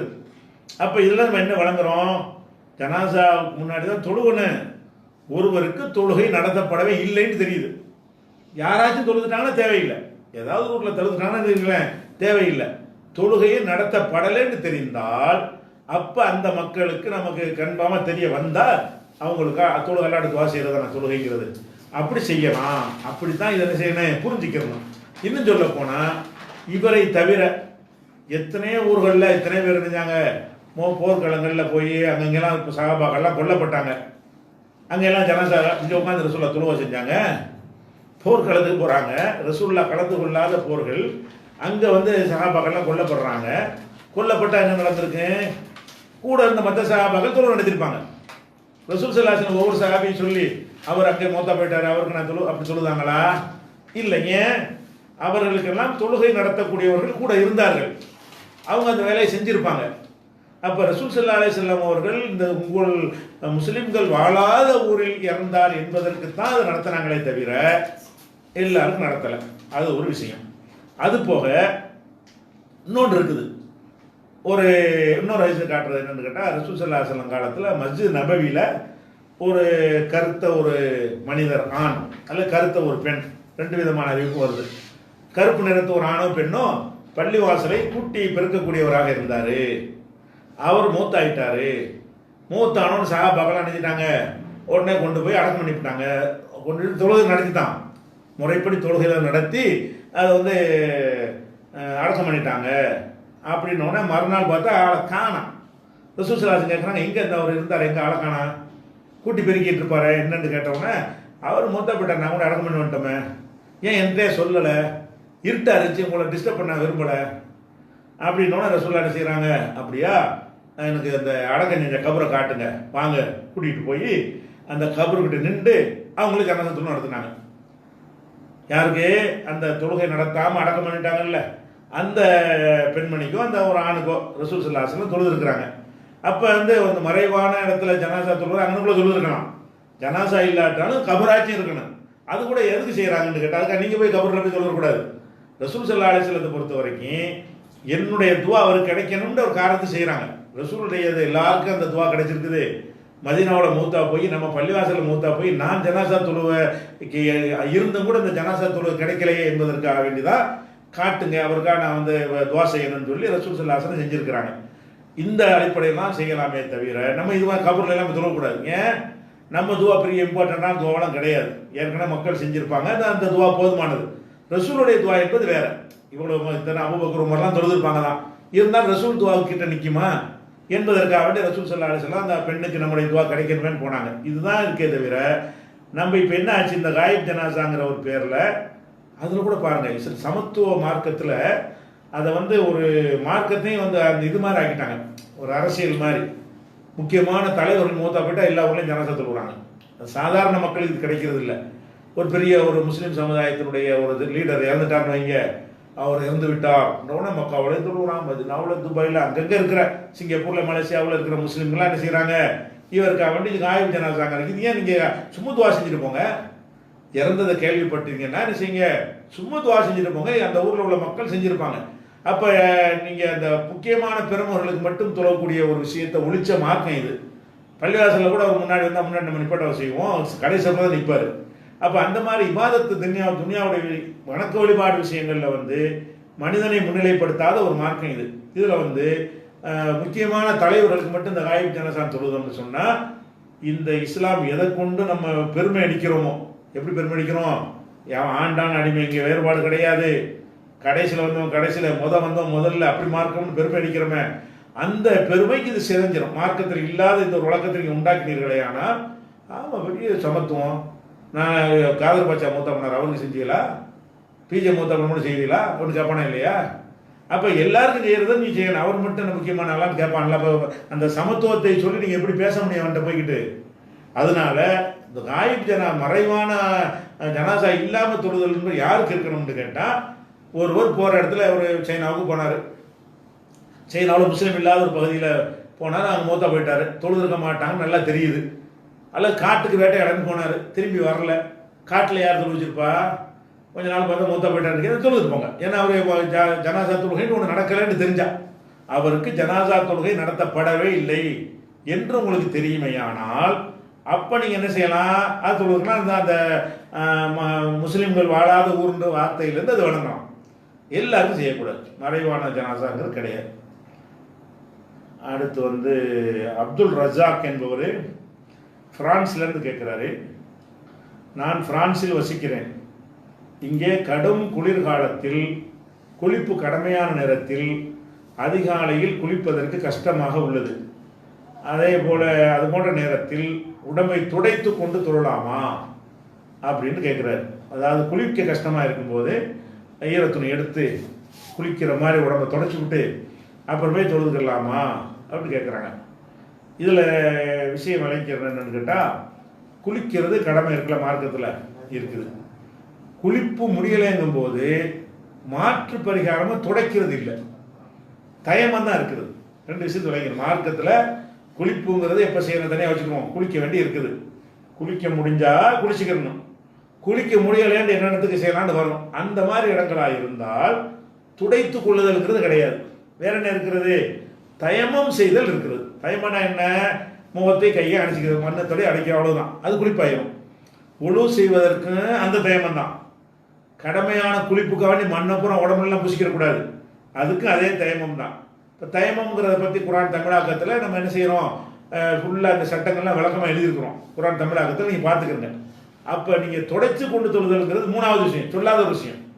மார்க்கத்தில் சொன்ன விஷயம் குளித்தல், குளிக்க முடியாவிட்ட தயமம், நடுவில் ஈரத்துணை வச்சு துடைத்துக் கொள்ளுதல் என்ற ஒரு விஷயம் சொல்லப்படாத மூணாவது விஷயத்தை உண்டாக்கிடக்கூடாது. இந்த ரெண்டுக்குள்ள தான் நிற்கணும். இதை ஃபஸ்ட்டு விளங்கிக்கணும். அடுத்து வந்து குளிக்கிறீங்க, இந்த குளிக்க முடியலைன்னு சொன்னால் அது என்ன செய்வது என்பதற்கு ஒரு ஹதீஸ் இருக்குது. அம்ர் இப்னு லாஸ் அவங்க சொல்கிறாங்க, ஒரு குளிர்காலத்தில் தாத்து சலாசில்ங்கிற ஒரு யுத்தத்துக்கு போயிருக்கும் பொழுது சஹாபாக்களோட போருக்கு போயிருக்கிறாங்க. சரியான ஒரு குளிர்காலம். அந்த குளிர்காலத்தில் இவருக்கு வந்து ஸ்கலிதமாய் தானாக விந்து வெளிப்பட்டு அவருக்கு குளிப்பு கடமையாயிடுச்சு. குளிர்காலம், அவரே சொல்கிறார், குளிர்காலத்தில் இப்படி எனக்கு ஏற்பட்டுருச்சு, நான் குளிச்சேன்டா தொலைஞ்சேன் அப்படின்னு நான் பயந்து தயமம் செய்துவிட்டு என் தோழர்கள் கூட இருந்த போருக்கு வந்த தோழர்களுக்கு சுபுக தொழுகையை நான் தொழுவித்து விட்டேன். சுபுகுல வரை நடந்திருக்குது. அதுதான் குளிர் ரொம்ப அதிகமாக இருக்கிற நேரம். இது முடிச்ச உடனே என்ன செய்கிறாங்க, மக்கள் தான் சொல்லிட்டார் போல இருக்கு, இவர் இதான் நான் குளிப்பு கடமையாக இருந்துச்சுப்பா, நான் தயமஞ்சை தொழுதுருக்கேன். மக்கள்லாம் வந்து மதீனாவுக்கு திரும்பினவுடனே ரசூலுல்லாஹ்ட்ட போய் கம்ப்ளைண்ட் பண்ணுறாங்க, இந்த மாதிரி அவர் வந்து குளிக்காமல் தொழுவிச்சிட்டாரு, தயமஞ்சை தொழுவிச்சிட்டாருன்னு சொல்கிறாங்க. அப்போ ரசூல் ஸல்லல்லாஹு அலைஹி வஸல்லம் என்ன செய்கிறாங்க, அவரை கூப்பிட்டு, நீ வந்து குளிப்பு கடமையான நிலையில் நீ வந்து தொழுவிச்சியா அப்படின்னு அவர்கிட்ட கேட்குறாங்க. அவர் என்ன செய்கிறாரு, நடந்தது சொல்கிறார். ஏன் வந்து நான் வந்து குளிக்கலைன்னு சொன்னால் இந்த மாதிரி ஒரு விஷயம் ஆச்சு, என்ன விஷயம் சொல்லி அவர் ரசூலுல்லாஹ்வுக்கு பாயிண்ட் எடுத்து கொடுக்குறாரு. எப்படி, குர்ஆனில் ஒரு வசனத்தை நான் படிச்சிருக்கிறேன், வலா தக்துலு அன்ஃபுஸக்கும், உங்களை நீங்களே சாவடித்துக் கொள்ளாதீர்கள், இன்னல்லாஹ கானபிக்கும் ரஹீமா, அல்லாஹ் உங்கள் மீது இரக்கம் உள்ளவனாக இருக்கிறான் என்று அல்லாஹ்வுடைய ஆயத்து யாவும் வந்துச்சு. அது யாவும் வந்ததுனால நம்ம போய் குளிரில் போய் குடிச்சு விட்டு நமக்கு நம்ம கேடு செய்யக்கூடாது, அல்லாஹ் ரஹமத்து உள்ளவன். அதனால இந்த ஆயத்தை ஆதாரமாக கொண்டு நான் குளிக்காமல் தயவு செஞ்சுட்டேங்கிறார். இதை கேட்டோன்னே ஃபல்லாஹிக்கு ரசூலுல்லாஹி ஸல்லல்லாஹு அலைஹி வஸல்லம் உடம்பை கூட செய்யா. ரசூலுல்லாஹ் ஒன்றும் சொல்லாமல் சிரிச்சிட்டாங்க. அவர் கேட்ட ஒரு ஆதாரத்தோடு பேசணுன்னே நல்ல பாயிண்டாவோட பேசுகிறாருன்னு ரசூலுல்லாஹ் சிரிச்சிட்டாங்க. அப்போ இதில் என்ன விளங்குது, அவருக்கு நேரடியான ஆதாரம் கிடைக்காட்டாலும் அவர் ஒரு ஆதாரத்தை சிந்திச்சு விளங்குறாரு. என்ன விளங்குறாரு, உங்களை நீங்களே அழித்துக் கொள்ளாதீர்கள், அல்லாஹ் இறக்கம் உள்ளவன், உங்களை நாசப்படுத்திட்டு அல்லாஹ் உங்கள்கிட்ட அப்படி எதுவும் எதிர்பார்க்குறவன் இல்லை என்ற ஒரு கருத்தில். இது வந்து நிசாவில் 4வது சூறாவில் 29வது வசனம். அப்போ 4:29 வசனம் அவருக்கு ஞாபகத்தில் வருது. இந்த மாதிரி அல்லாஹ் சொல்லும்போது நம்ம போய் இந்த கடுகுளூரில் போட்டு குளிச்சு அதனால உடம்புக்கு ஏதாவது பிரச்சனை ஏற்பட்டு நம்ம நாசமாக போகிறத விட நம்ம தயவு செஞ்சிருக்கிறோம், அல்லாஹ் இறக்கம் உள்ளவன் தானே அப்படின்னு அவர் செய்கிறாரு. ரசூலுல்லாஹ் சிரிச்சிட்டாங்க. சஹாபியுடைய செயல் ஆதாரம் கிடையாது, ரசூலுல்லாஹ்வுடைய சிரிப்பின் மூலம் கொடுத்த அங்கீகாரம் இப்போ ஆதாரம், இவருடைய செயல் ஆதாரம் கிடையாது. ரசூலுல்லாஹ் ஓகே பண்ணிட்டாங்கன்னு டிக் பண்ணிட்டாங்க. அப்போ ரசூல் ஸல்லல்லாஹு அலைஹி வஸல்லம் அவர்கள் இது அங்கீகரித்த காரணத்தினால் நீங்கள் குளிப்பு கடமையாகி குளிக்க முடியலை என்று சொன்னால் நீங்கள் தயமம் செய்து கொள்ளுங்கள், தாராளமாக என்ன செய்யலாம், செய்யலாம். அது போக இது வந்து இன்னொன்னே நம்ம கவனிக்கணும், அவர் போருக்கு போன இடத்துல இந்த மாதிரி வாய்ப்பெல்லாம் இருக்காது. நீங்கள் வந்து பிரான்ஸில் இருக்கிறீங்க, நவீன காலத்தில் உள்ள எல்லா வசதிகளும் இருக்கும். அப்போ ஒரு சுடுதண்ணி ஹீட்டர் போட்டு சுடுதண்ணி யூஸ் பண்ணி அப்படி செய்ய முடியுமான்னு நீங்கள் பார்க்கலாம். அதுக்கு 7 மணி நேரம் செஞ்சிடலாம். அது வெண்ணி பச்சை தண்ணியெல்லாம் குளிக்கணும்னு சட்டம் கிடையாது. அதுவும் இல்லாட்டி தயமத்துக்கு வாங்க. தயமம் என்பது எப்படின்னு கேட்டால், குளித்தல் என்பது குளிரான குளிர்ந்த நீர்லையும் குளிக்கலாம், சூடான நீர்லையும் குளிக்கலாம். இப்போ சூடான நீர் உங்களுக்கு அங்கே ஏற்பாடு பண்ண முடியுமாக இருந்தால், முடியாமல் போனால் அது விஷயம். அப்போ நம்ம என்ன செய்யணும், தயமத்துக்கு வரணுமே தவிர அதை சரி பண்ண தண்ணியை பயன்படுத்த வாய்ப்பு இருக்குதான்னு கொஞ்சம் அது முயற்சி பண்ணிக்கிறணும். அது போக சுடு தண்ணி யூஸ் பண்ணாலும் பஞ்சாயத்து வருங்கிற ஒரு ஆளாக இருந்தாருன்னா தயவு செஞ்சுக்கலாம், அது ஒரு விஷயம். இதுதான் அதுக்குரிய பதில். அசாருத்தீன் என்பவர் ஏர்வாடி, ராமநாதபுரம் ஏர்வாடி, அங்கேருந்து கேட்குறாரு, சுன்னத்து ஜமாத்து பள்ளியில் நடக்கும் திருமணத்தில் கலந்து கொள்ளலாமா? ஒரு கல்யாணம் நடக்குது, சுன்னத் ஜமாத்து பள்ளியில் போய் நடக்குது, அதில் நம்ம நடந்துக்கலாமா கேட்குறாரு. எங்கே நடக்குதுங்கிறதை விட எப்படி நடக்குதுங்கிறது முக்கியம். சுன்னத் ஜமாத்து பள்ளிவாசல் சுன்னத் ஜமாத்து பள்ளி, அதில் அனாச்சாரம் இல்லை, தாலி இல்லை, அள்ளி பயிரமா இல்லை, விதத்து இல்லை, வாழைமரம் இல்லை, மற்ற மூட நம்பிக்கை இல்லை, எதுவுமே இல்லை, குரான் சுன்னா அடிப்படையில் தான் அந்த கல்யாணம் நடக்குது என்று இருந்தால், அது பள்ளிவாசல் நடந்தாலும் நீ தாராளமாக கலந்துக்கலாம். சுன்னத் ஜமாத்து பள்ளிவாசல் நடந்தாலும் கலந்து கொள்ளலாம், அவங்களுடைய வீட்டில் நடந்தாலும் கலந்துக்கலாம், ரோட்டில் நடந்தாலும் கலந்து கொள்ளலாம். நம்ம எதுக்காக கலந்துக்கிறோம் வேணாங்கிறோம்னு கேட்டால், விதத்து நடக்கிற சபையில் மார்க்கத்துக்கு தப்பான காரியம் நடக்கிற சபைக்கு நீங்கள் போனீர்களே, ஆனால் அதில் நீ உட்காந்துடாதீங்க. உட்கார்ந்தா இன்னக்கும் இதான் மிசலுகும், அப்படி உட்கார்ந்தா நீங்கள் அவங்கள போல ஆயிருப்பீங்க என்று அல்லாஹ் எச்சரிக்கிற காரணத்தினால தான் நம்ம தவிர்க்கணுமே தவிர, சுன்னத் ஜமாத்து பள்ளி என்பதற்காக தவிர்க்கக்கூடாது. அது தொழுகை மற்ற விஷயங்களை தவிர்க்கிறது தனியாக சட்டம் இருக்குது.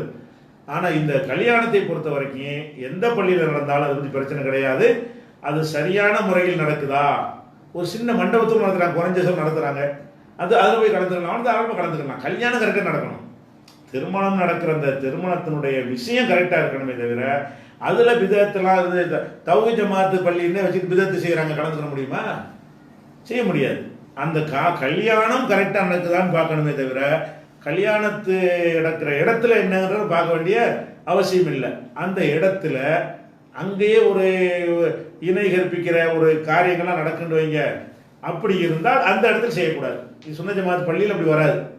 எப்படி ஒரு ஆள் என்ன செய்கிறார், ரசூலுல்லாஹ்ட்ட நான் ஒரு ஒட்டகத்தை அறுத்து பலியிடுவதாக நான் நேர்ச்சை பண்ணிட்டேன், ஆனால் அது இந்த புவானான்னு ஒரு இடம் இருக்குது, அந்த இடத்துல தான் நான் அறுக்கணும்னு நேர்ச்சை பண்ணிட்டேங்கிறார்.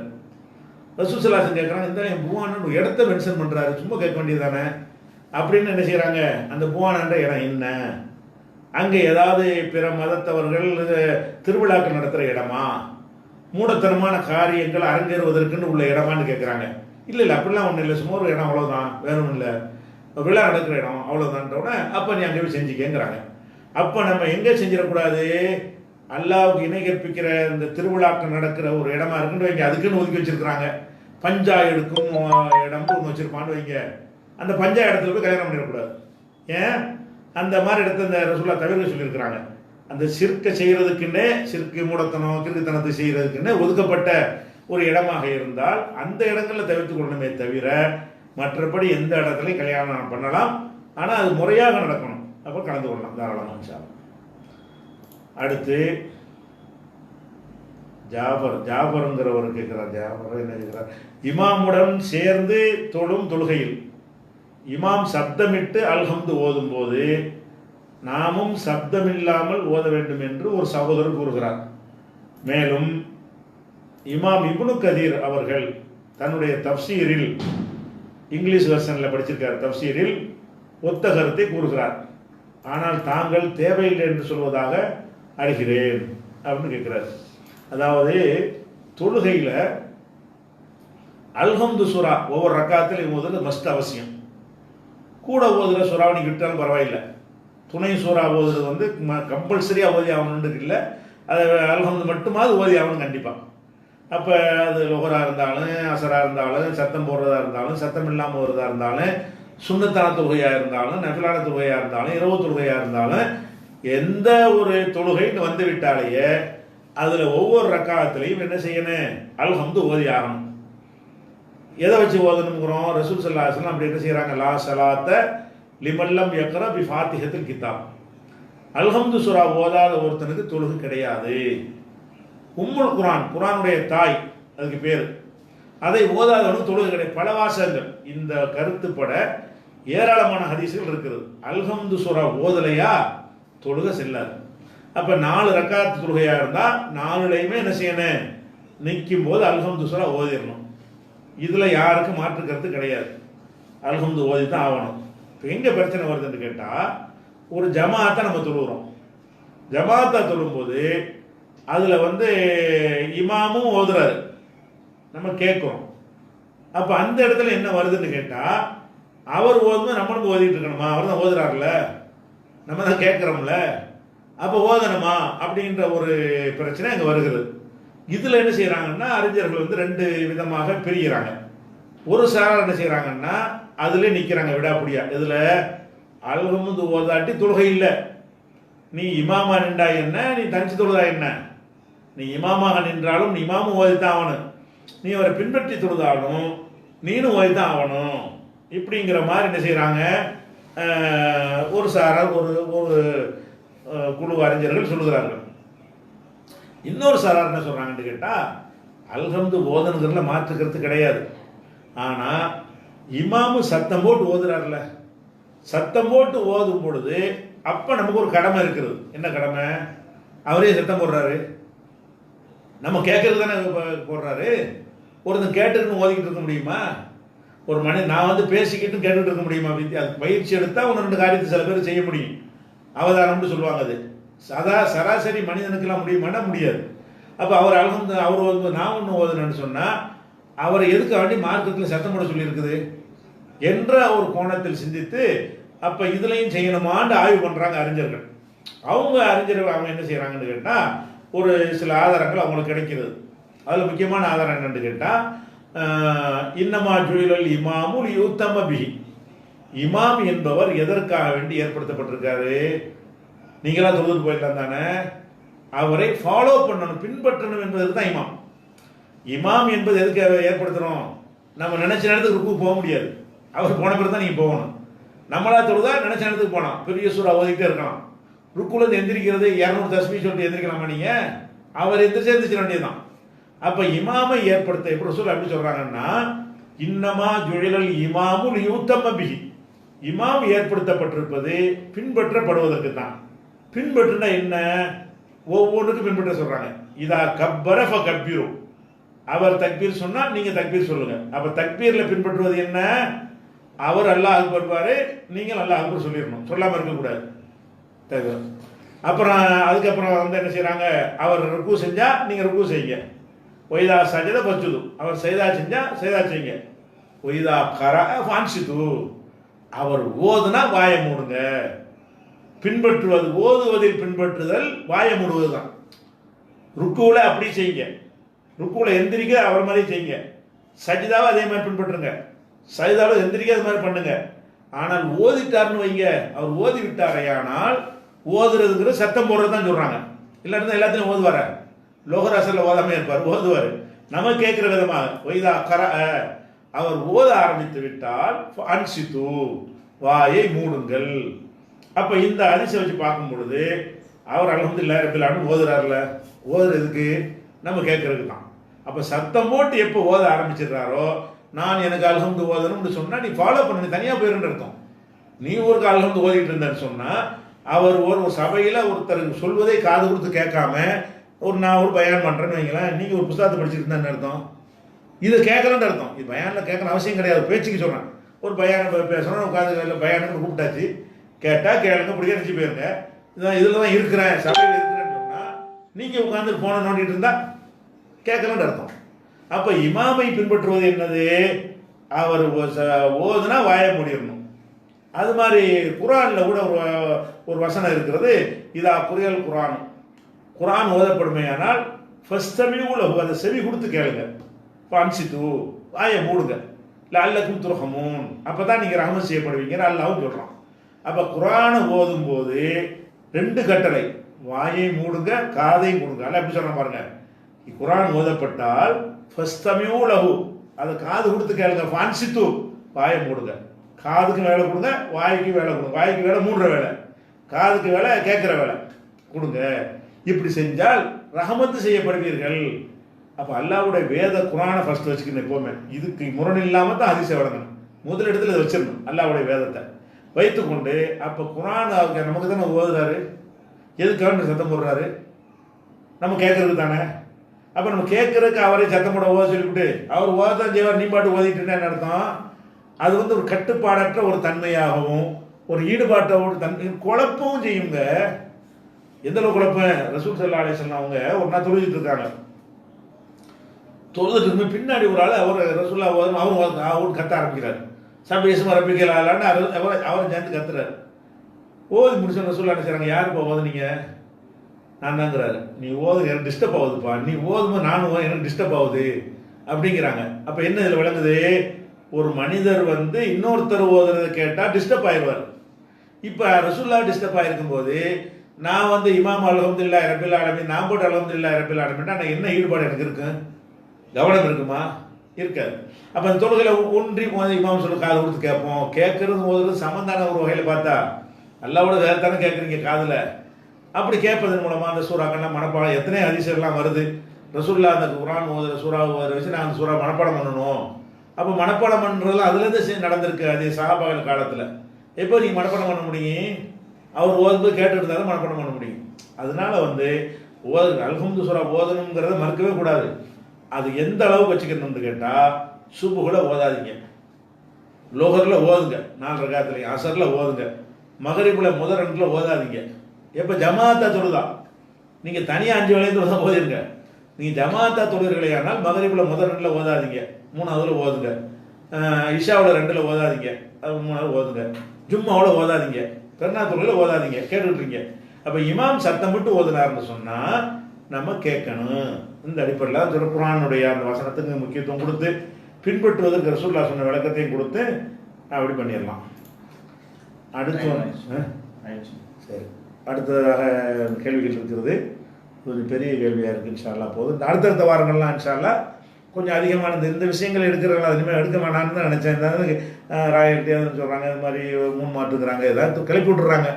இருந்தாலும் அது ஒரு தாக்கத்தை உண்டாக்கிடக்கூடாது என்பதற்காக வேண்டி அதையும் சொல்ல வேண்டி இருக்கிறது. இன்ஷா அல்லாஹ் அடுத்தடுத்த படிப்படியாக குறைஞ்சிரும். இதனுடைய அளவு போன வாரத்தோடு இந்த வாரம் குறைஞ்சிருக்கா இல்லையா?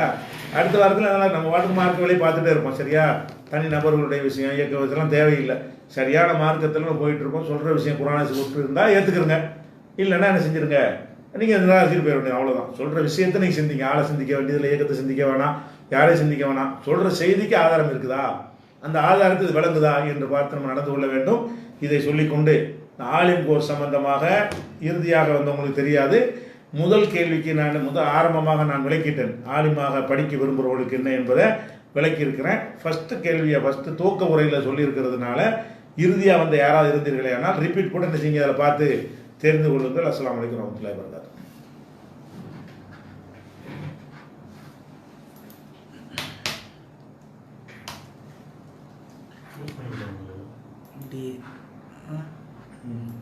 முடிச்சாச்சா?